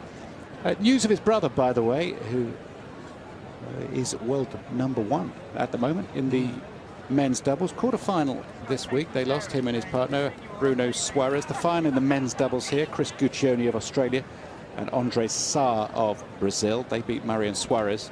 Actually, they came through the qualifying as well. They're in the final against Pierre Hugues-Herbert and Nicolas Mahou, who I think they have to be considered the best doubles team in the world right now. The Bryans narrowly ahead of them in the rankings based on this year's performance, but that's the doubles this year. They're the #2 team at the moment, but honestly, you should see them. They're wonderful players. And Jamie Murray, #1 in the world. It's amazing. And Andy was quick to say, yes, he got there before I did. Yes, he did say that. Not competitive at all, is he? It's an extraordinary return from a little town called Dunblane, isn't it? Quite staggering. Quite staggering, really.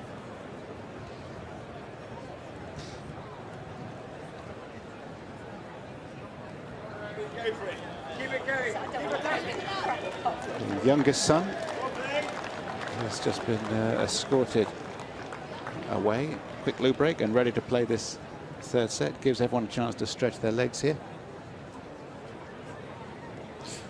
We've had some great finals here, but I must say this is right up there for the first 2 sets in terms of the quality and variation. I know we've seen a lot of aces and all that, but still, I mean, the points have been magnificent.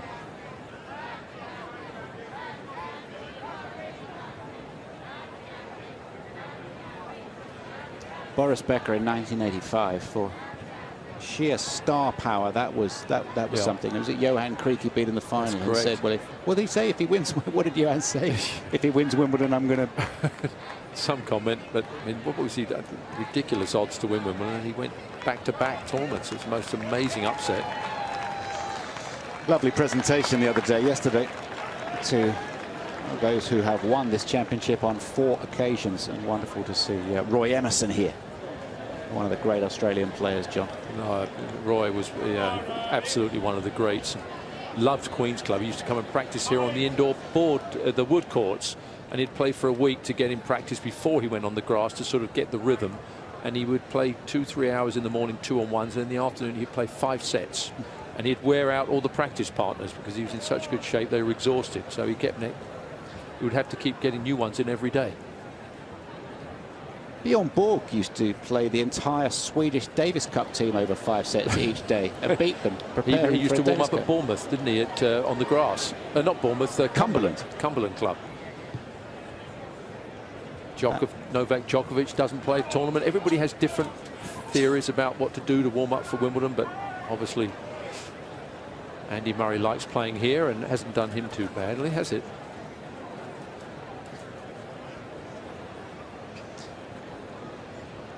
The tournament has been played under leaden skies all week. Stephen Farrow deserves some credit, and so does Charlotte Stone for getting this tournament. Well, actually keeping everybody's mood nice and placid, to be honest. Seats, please. Been a lot of waiting around at times, but the weather has cleared enough to get the tournament through at the right time.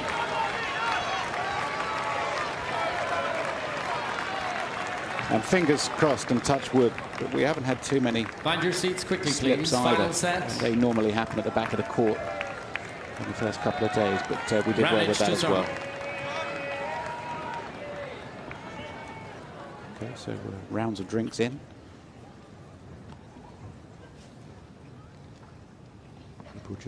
People just settling.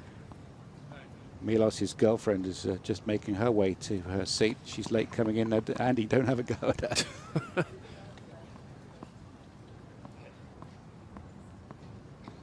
It won't surprise you to know that she's a model. A very successful one too. Also Canadian. 15 love. We're down to 4 balls, Fergus. We have only 4. 6 tennis balls in play. Where are the other 2? They can get stuck between the back awning and the front of the stand.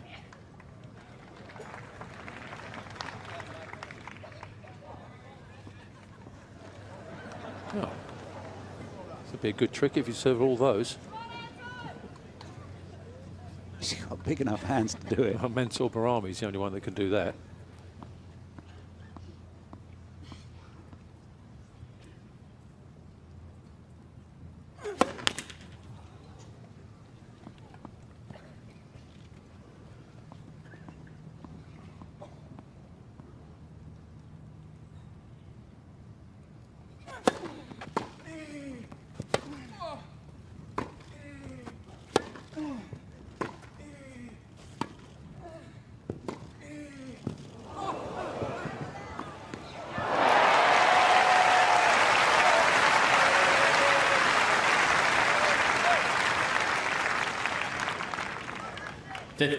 Murray upped his intensity in the third set against Kyle Edmund and also against Marin Cilic, and this is the moment.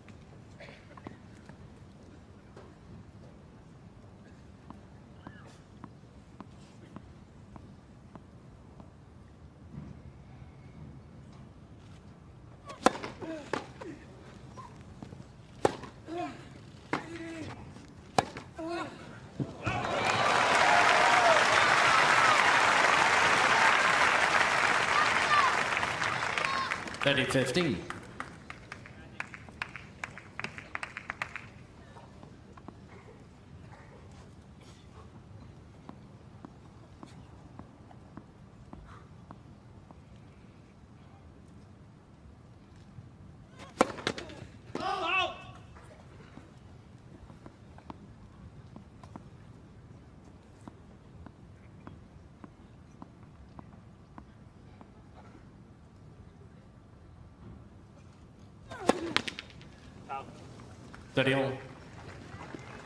Big moment here, 30-all.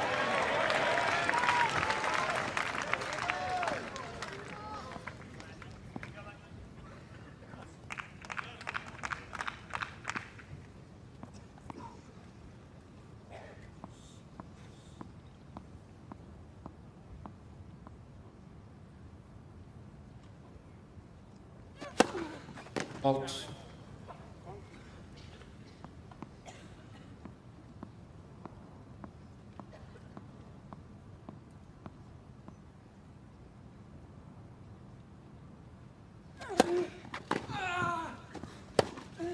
What a return to serve. Well, it's amazing, 110 miles an hour out wide. But you get the feeling now with Raonic and Murray. 30-40. You feel that Murray's going to get his racket on these serves now. For a while there, you just didn't feel like, you just thought there was aces coming after aces. I'm not saying he's not going to serve some more, but Murray seems to be anticipating it, reading it quicker now.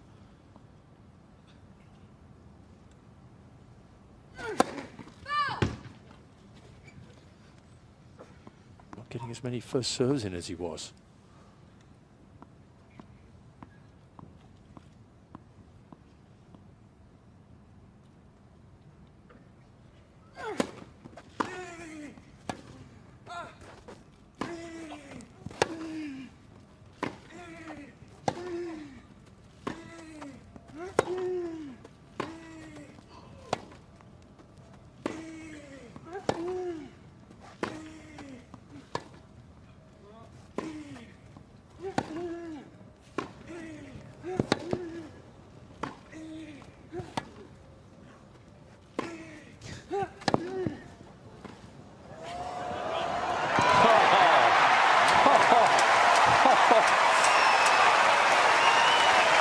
How good is that?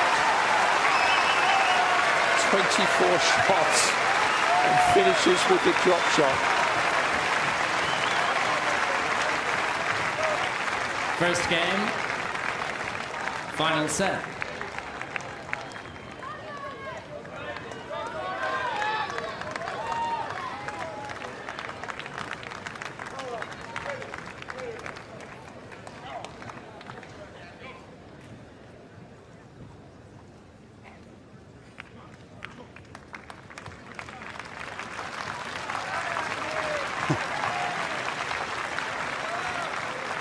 Coco is great, by the way. I don't want anybody to go anywhere, but Coco, Robin Williams went and had a chat with Coco for an hour. It is a superb clip. But, anyway, well, record that and stay here.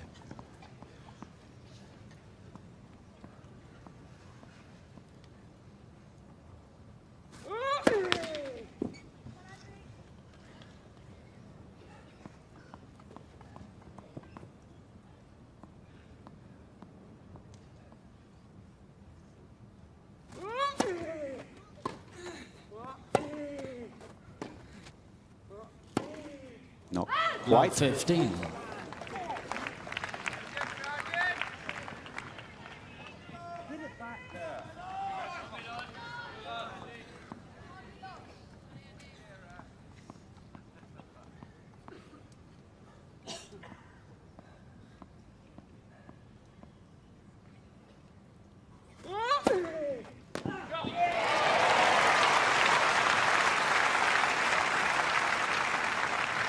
15 all. Let's go. Come on, this one. The ball in your hand. Thanks. Thanks. Yeah. Yeah. Yeah.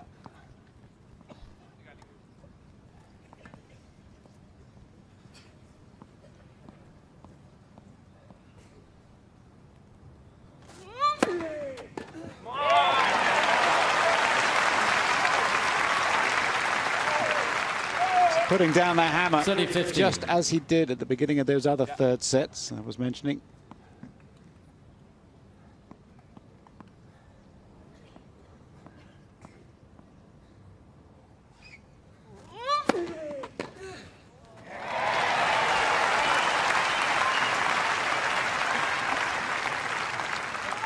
$40-15.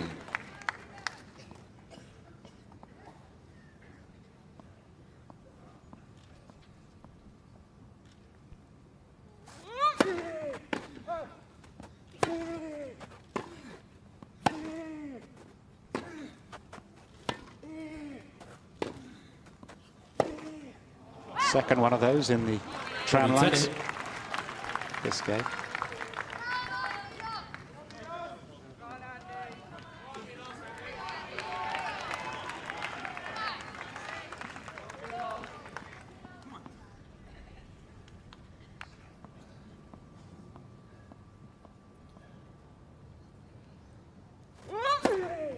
Game, Murray.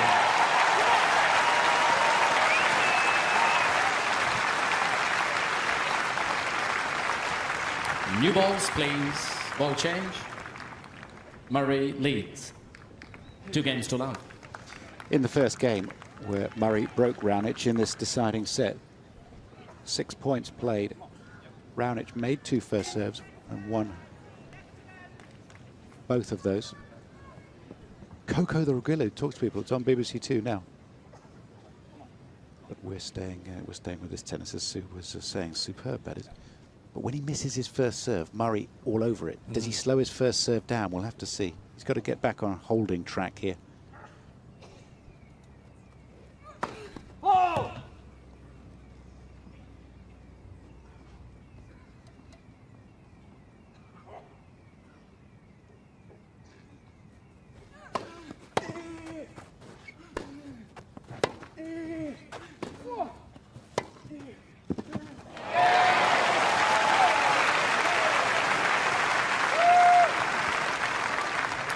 Love 15. Staggering the way this has changed around.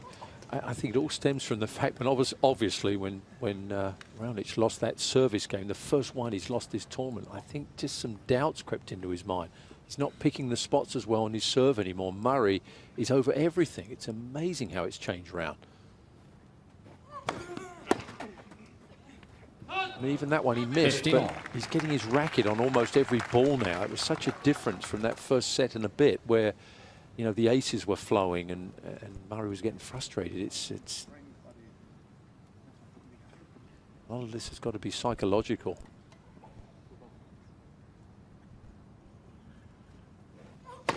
Oops.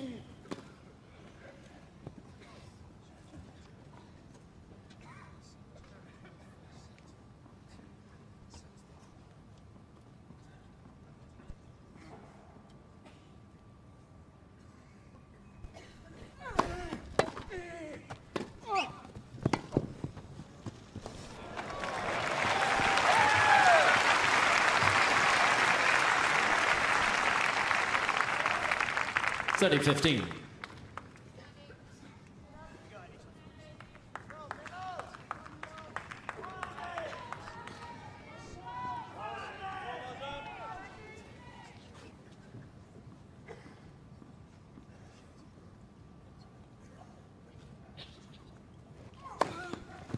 $40-15.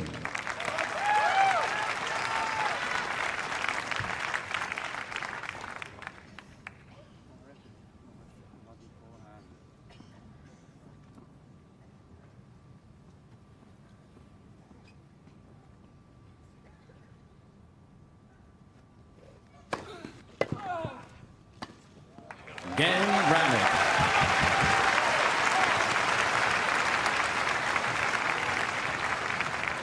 Murray leads 2 games to 1. Murray certainly upping his intensity, his footwork superb, picking it up, John. The Raonic serve. This is from the first set. The green areas there, this is Raunic's first serve placement. He was making an awful lot of those as well. The green lines are within 50 centimetres of the service lines. Since then, this is how it's changed. So you can see 92% until 60%. You see it's gone down? Yep. Some of that is because Andy Murray's picking some of them up, or is there no particular reason for it? Well, I think it's that when he lost that first service game, that service game, finally, I think then his confidence went a little bit, and he's just lost that rhythm, that belief that he could snap those serves away like he was. He's just, the rhythm's not there as much, and Murray's picking them up a lot more, but it's just changed around so quickly. Do players and their coaches use these sort of statistics now? There seems to be loads of them available. Well, this will be looked at. I'm sure that McEnroe, if Raonic goes on to lose his match, or whether he wins it, I'm sure that there'll be a discussion on this, and they'll show some of the stats and show where the serve dipped and why it happened at that stage of the match. Why did it happen? Please. Mentally, was that the reason why it went?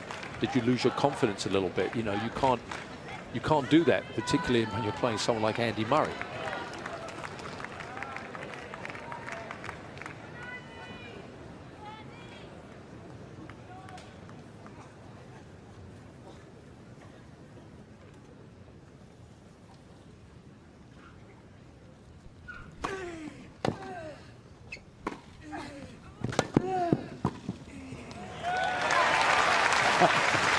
Was that a little flamboyant at the end? Little pose at the end. 15 love. Get the camera ready for this one. There we go. Got to hold it. Watch this. Look at that. Beautiful. Backhands generally look better than forehands on film.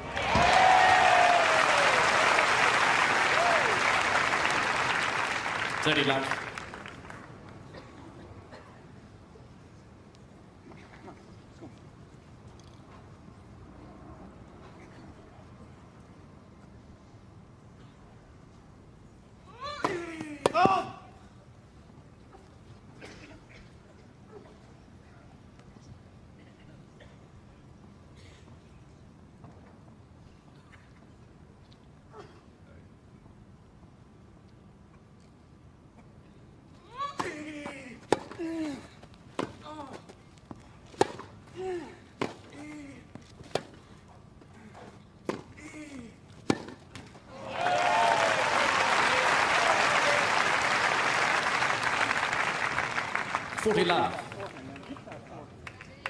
Can't seem to, from the baseline, we saw some big winners from Raonic too for a set and a bit. He was really pouncing on forehands again. Can't seem to put Murray away now in these rallies. It's all changed around so quickly. Remarkable, really.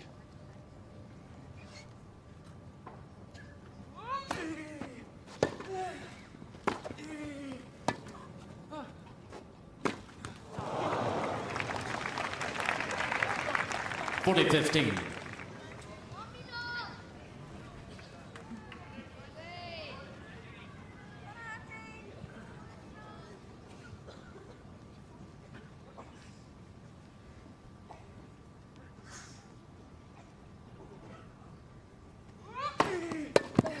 Again, Murray.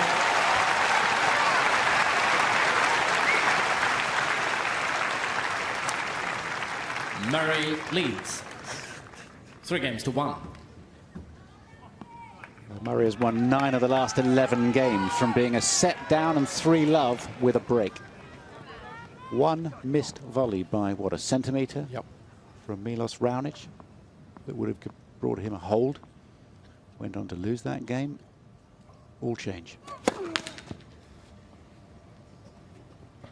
And that was a challenge. That's right. That's how big Hawkeye is. Yep. 15 love.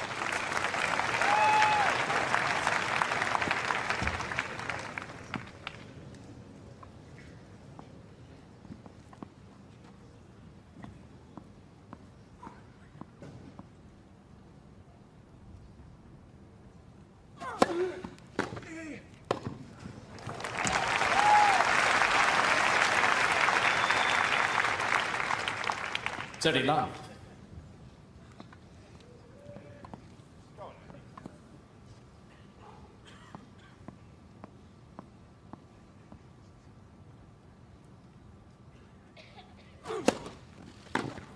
$40 love.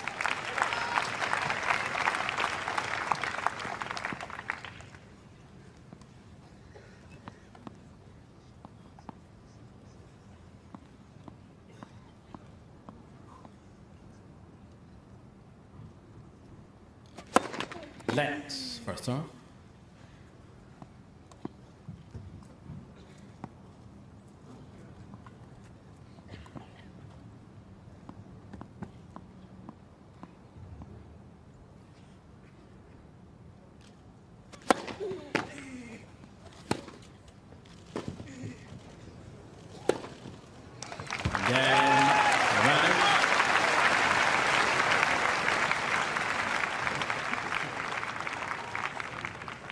Murray leads 3 games 2-2. Well, Raonic still in touch here. Talked about the battle of the super coaches. I mean, we can overplay these things, but Lendl and McEnroe were not just two ordinary players, were they? They were pretty special to have around, and McEnroe and the sort of the tail end of Connors as well. As those guys were coming up, Connors was still producing great tennis. They was a wonderful generation. We talk about the big four now, but they were great matches to watch, and it was at a time when the TV wasn't saturated with coverage. So when you did see these matches, it was kind of a special occasion. I suppose they would have been they were a bit younger than you. You would have been coming on about the same time as them. Well, McEnroe and Lendl, obviously that was at the latter stages when I played them both, but not very successfully, I might add. But they were great players. I mean, both of them were amazing. McEnroe to me was... You played him in the Davis Cup final? Well, I didn't... Yes, I played McEnroe, yeah. Not very well again. That was in the final. Yeah, he gave me a bit of a duffing, to be honest. But he was great. And just to watch him play, to watch him come up through the sort of the ranks, and then, you know, some of the great tennis of all time. And Lendl was more the Terminator to exactly. To McEnroe's genius. I was more of a McEnroe man at that time. Yep. Nobody got to know Ivan Lendl till later.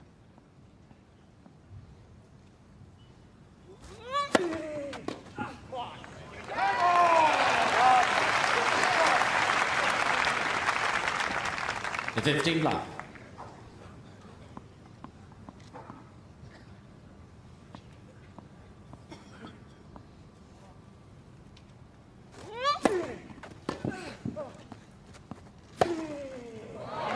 Good serving now from Murray as well. Looks very comfortable. 30 love. Nice 1-2 punch again.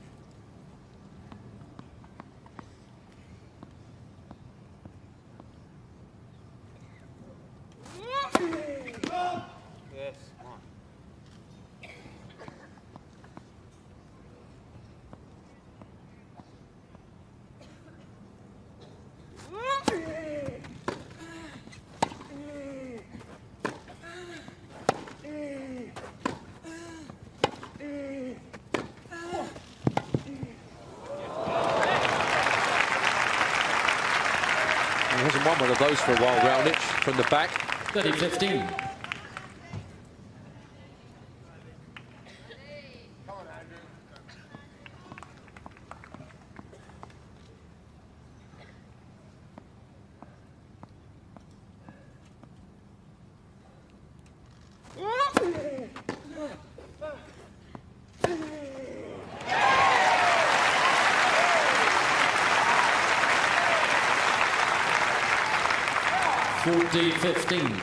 How his game has changed. Do you remember when he didn't want to take that ball on? He wanted to rally and to soak up pressure. Now it's just, he brutalizes the ball.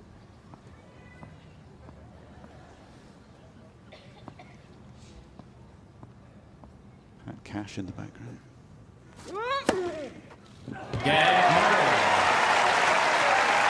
Another man who knew his way around a grass court.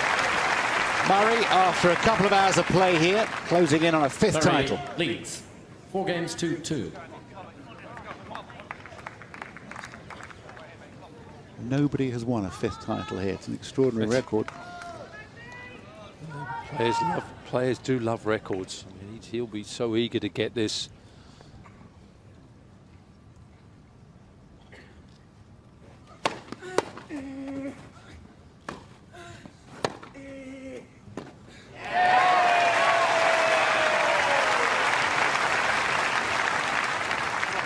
Love 15.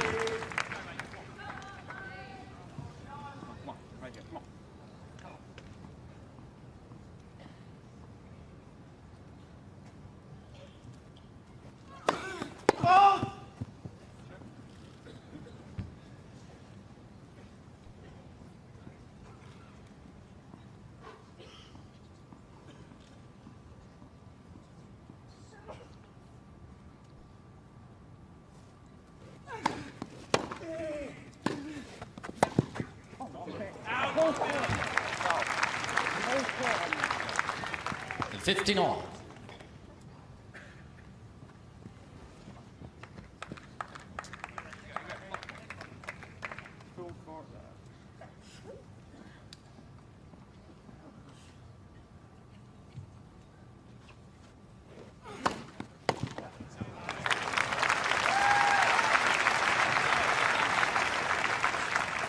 Thirty 15.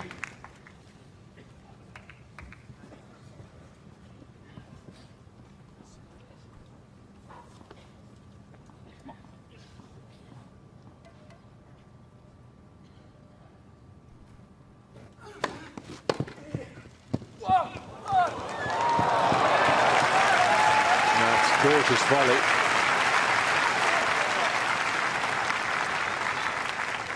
14-15. Murray's so tough to make that return from that serve, and Raonic doesn't want to be playing too many of those type of volleys. Did well there though.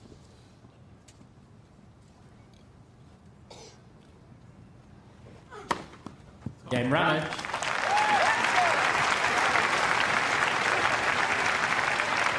Murray leads 4 games to 3.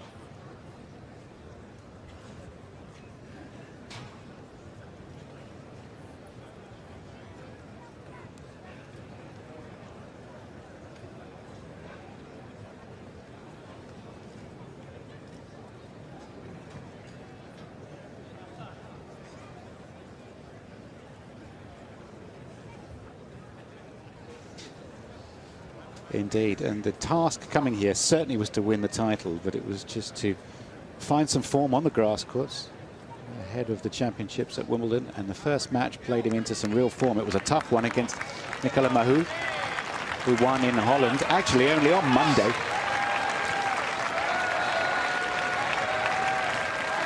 And he's upped his game, and he's timed his effort superbly this week. Seats, please. Time. Djokovic remains his greatest challenge, of course, and we'll see if we get to see that match at Wimbledon. But Murray closing in on a title here, still has to hold serve a couple of times.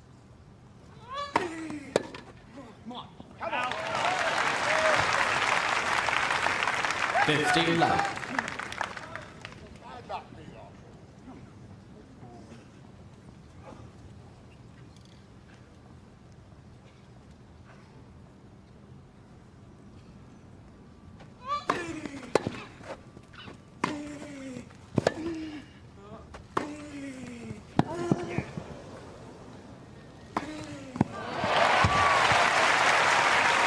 So good. That big forehand has improved that shot so much more aggressive. 30 love.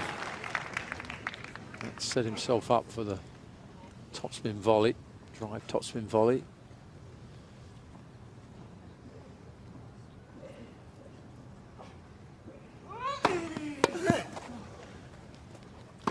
Oh.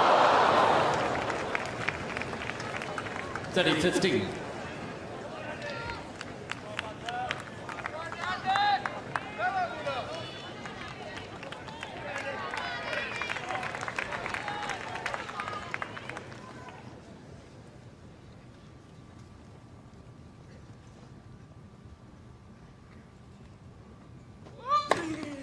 40-15. It's a lovely rhythm on his serve now.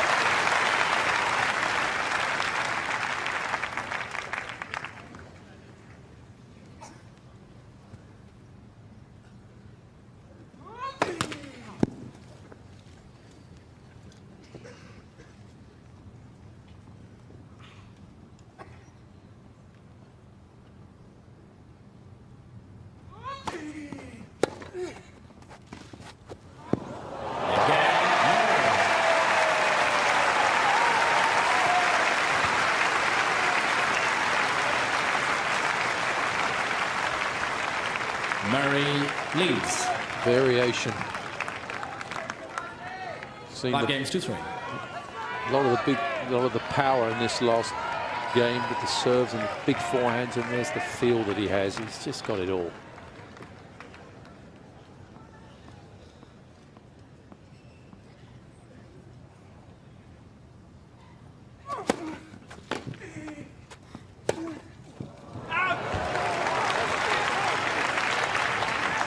Not 15.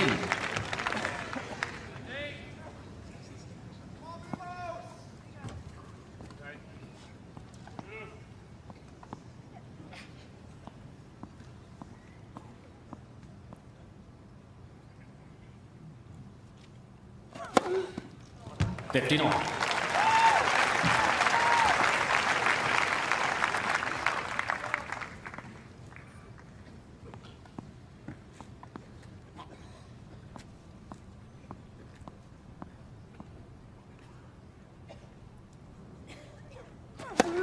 Lex first off.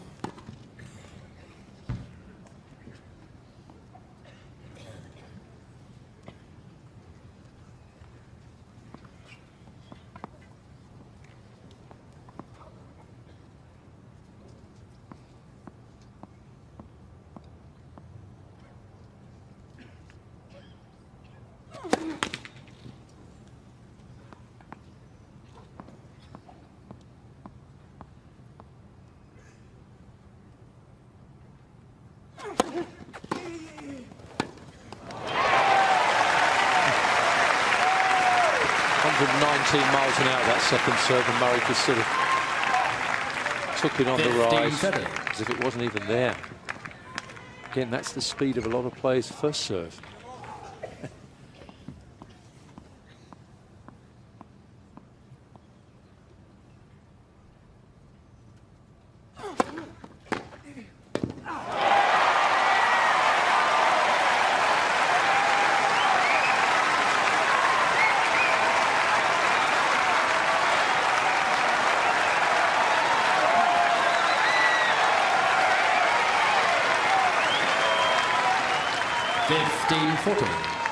Two chances at tennis history here at this venerable old Queen's Club. Match points.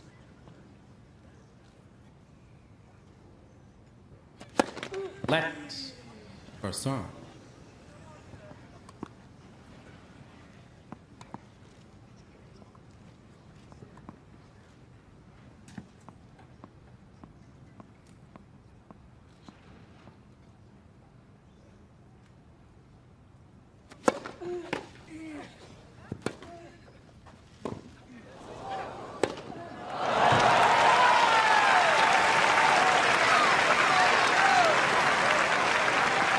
Well, he finished the Davis Cup with a lob like that. 30-40. That's right.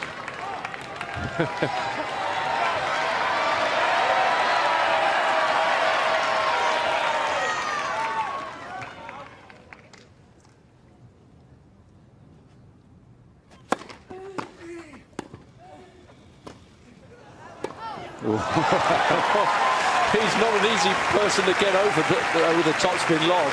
He moves well for that overhead. Great jump he has on him. Deuce.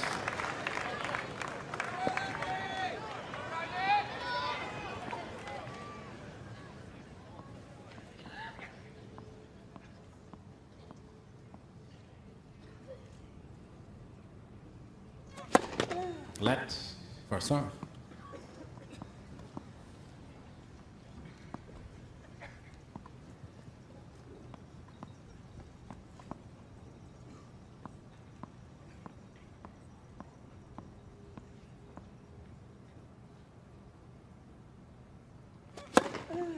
Advantage.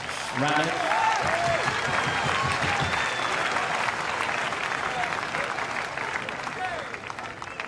Ace number 14, Raonic, has saved 2 match points in this game. This is a courageous effort.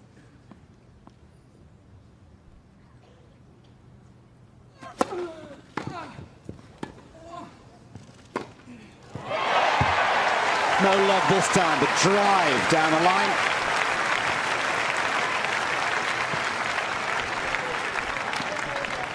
Deuce.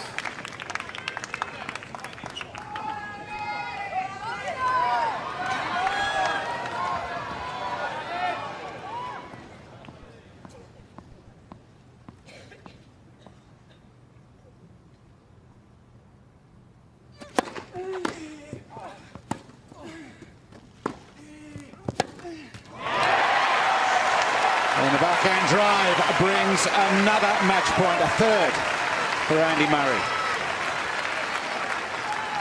Advantage Murray.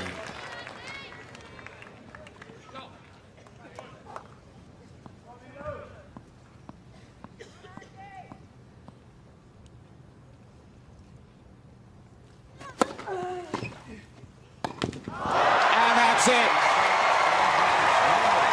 5 championships at Queen's Club for Andy Murray. More tennis history for the world number 2.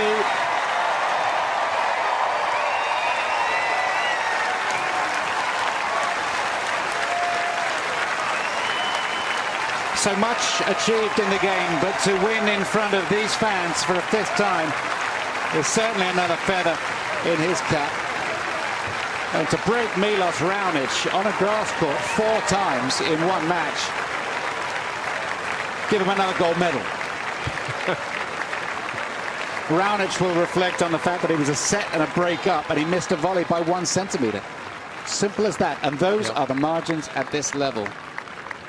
He played an excellent tournament. Hadn't lost his serve coming into this, John Lloyd. He ends up losing his serve 4 times in 2 sets. Amazing. Full credit for Murray there to turn that around. Looked like he was out of it mentally. But we've seen that before. Yeah, getting from his team. Deserved.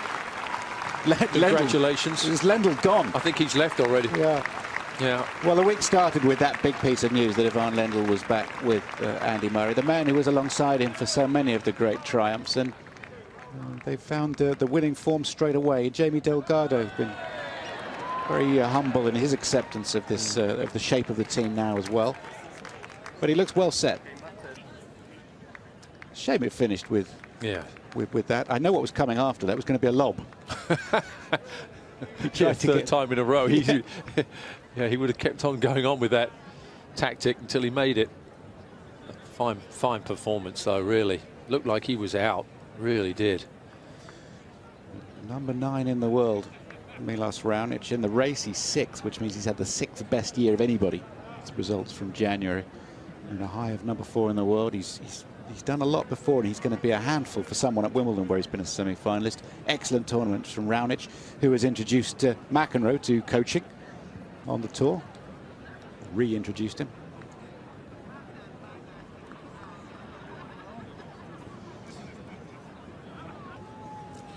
Right, ladies and gentlemen, we would now like to present the Aegon Championships trophy. On court to greet the presentation party, Stephen Farrow, Tournament Director, Aegon Championships. Will you please welcome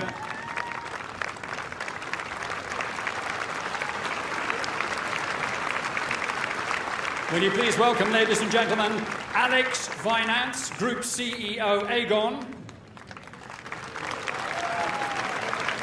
Kathy Sabin, President of the Lawn Tennis Association. Tim Cockcroft, Chairman of the Queen's Club and Aegon Tournament Committee.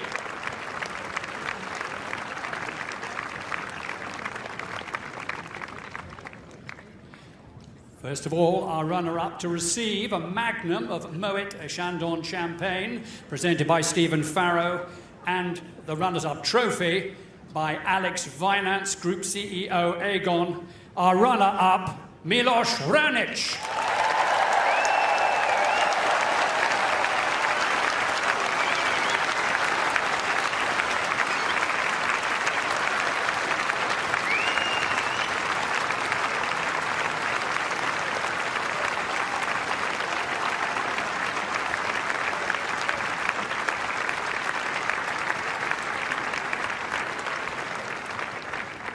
Milos, first of all, can I say on behalf of everyone here and everyone at home, thank you so much for playing your part in what was a fabulous final out here this afternoon.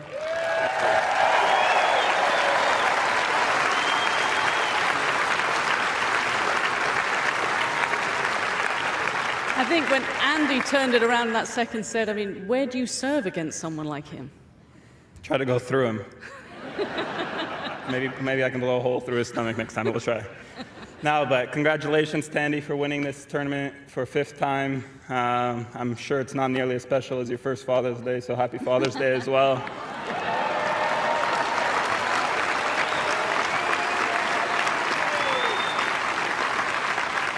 At least I hope it's not as special, so I can take some consolation out of that at least. Happy Father's Day to obviously my own and the many fathers that are on my team and everybody here that's, I'm sure, enjoying the day, enjoyed some good tennis, and back home it's a lot of fun to play here. It's my first time playing on a Sunday on grass, and hopefully I can maybe have a rematch in a couple Sundays away. We would certainly like that, I tell you.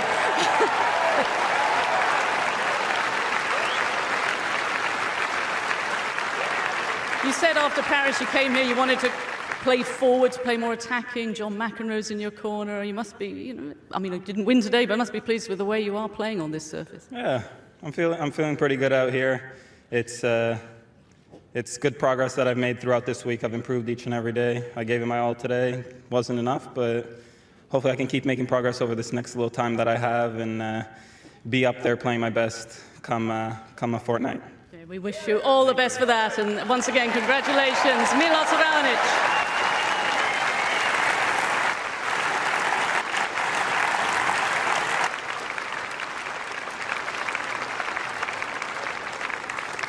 And now, ladies and gentlemen, we'd like to present to our winner a Jeroboam of Moet Chandor Champagne, presented by Stephen Farrow.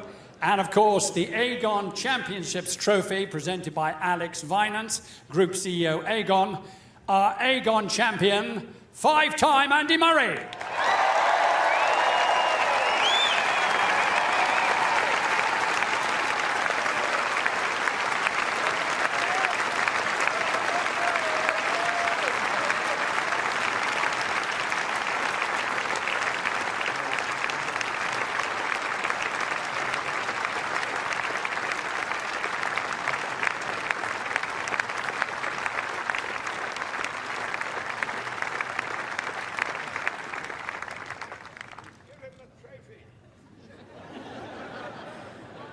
I guess you get the trophy in a minute, do you? Now, first of all, I'm just standing at the back here watching those last few points. Everyone's there saying, how does he do it? How does he do it? Well, I didn't have the answers. How do you do it? What? Turn it around the way you did. A set and 3 love down. How did you turn that around? Well, I mean, I guessed on a few serves to get one of the breaks back, and then after that I started to gain a bit of confidence in the return, was seeing the serve a little bit better, but you know, it's not always, you know, up to me. Milos obviously serves unbelievably well, huge serve, very powerful. So, you know, sometimes it's just, you know, too good when he hits the line. But as the match went on, obviously you start to get a bit more of a feel for the speed and stuff, and got a few good returns in at the end. How good must it have felt the last set and a half? Yeah, it was great. I mean, obviously coming out here to try and win for the 5th time, I was really motivated, and you know, it was frustrating, obviously, when you're down a set and a break, but, you know, I started to return well, and then my serve worked very well the last couple of sets, and played some good stuff. You mentioned a 5th title, so you've gone ahead now of the likes of John McEnroe, Boris Becker, Leighton Hewitt, Andy Roddick, Roy Emerson, 5, the first 5-time winner of this. I guess you enjoy making history. Yeah, well, I mean, obviously this tournament has, you know, loads of history. It's a great event. They always have, you know, unbelievable crowds from the beginning of the event. But the player field every year is extremely strong. You know, it's a pleasure, obviously, to play in front of someone like John. You know, normally he's up there in the commentary booth telling us what we should be doing better. But you know, he's obviously a great player. So anytime you can do something just a little bit better than someone like him is an amazing feeling. And no, I'm not. I'm certainly not comparing myself as a player to him. I'm aware that he's achieved way more than me, but I mean, today to win here for a 5th time, you know, it means a lot to me. He's smiling, don't worry, I can see him from here. I'm not so sure about, I mean, Ivan, wasn't sure whether he was happy or not, but I mean, because he doesn't give much away, does he? Yeah, it was nice of him to stick around for the presentation, so I don't really know where he's off to. But yeah, it was obviously a good first week back together, and you know, big thanks to all of my team over there and my family. Yeah, it means a lot to win here, so thanks for all of your support and your help. And happy Father's Day. Thank you very much. Okay, and good luck not only for Wimbledon. Congratulations, the Aegon champion once again for the 5th time, Andy Murray.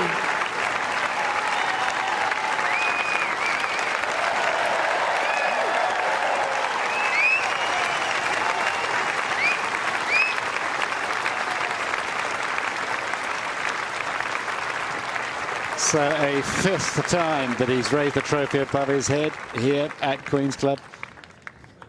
4 breaks of serve against Milos Raonic in 2 sets. So much for Andy Murray to be proud of here. We can take that away. He doesn't drink too much of that. Maybe allow himself some of that. Took 5 days off after the French Open. Got some rest here. Straight into the tournament and another victory. It is a remarkable set of achievements which Andy Murray is putting together, and he's having the career that we thought it might be possible, but perhaps not even in his wildest dreams could he have imagined that he'd win the Davis Cup, he'd win Olympic gold, he would win a US Open and Wimbledon, and also to complete the set of being in all of these major championship finals: Australia, France, Wimbledon and the US. It's quite extraordinary, and there's more to come. He'll be at Rio this year for the Olympic Games.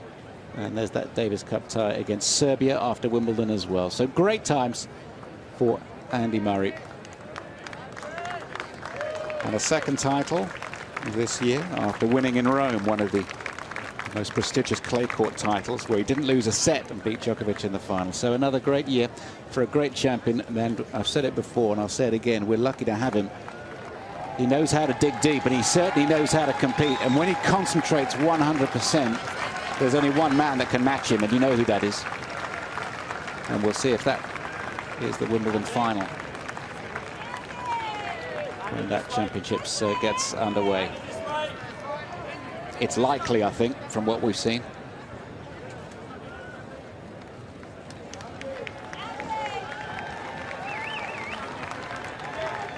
Look at how long this goes back to the Dohertys and have we got on there? Spencer Gore on there as well. I didn't realize. Mini replicas given out to the 4-time winners who were here present yesterday. Lovely to see Roy Emerson, of course, McEnroe as well, getting a replica too. Leighton Hewitt. But hard to look further than Andy Murray and Novak Djokovic for the potential championship match at Wimbledon. It's very funny that Ivan Lendl wasn't there. He was just up and away, wasn't he? Probably something as simple as needed to go and spend a penny. I'm sure he didn't mean any disrespect. But big news, wasn't it, this week? Ivan Lendl coming back. It adds another storyline to this great sport that we enjoy so much.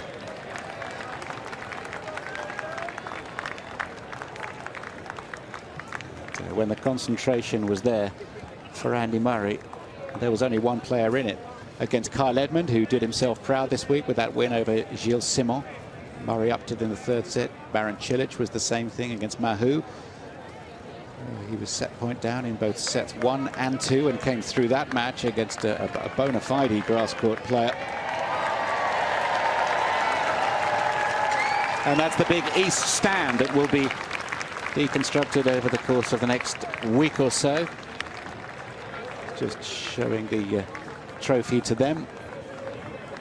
6,000 people up in that enormous public stand.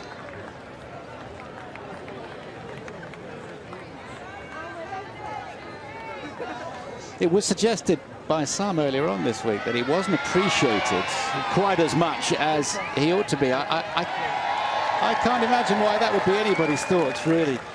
Sports Personality of the Year on 2 occasions, and really, I think, one of the most adored sportsmen in Great Britain now, of any generation, in fact. I mean, he's right up there. I mean, you can put him with any of our greats over the years. Faldos and Bobby Charltons, Bobby Moore even. And in the pantheon of great Scottish sports people, there can be only the one man at the very top. 10 Grand Slam titles, or 10 Grand Slam finals, and a word for the girls of St Philomena's and none such who've done a good job, and for the staff who've made this all possible.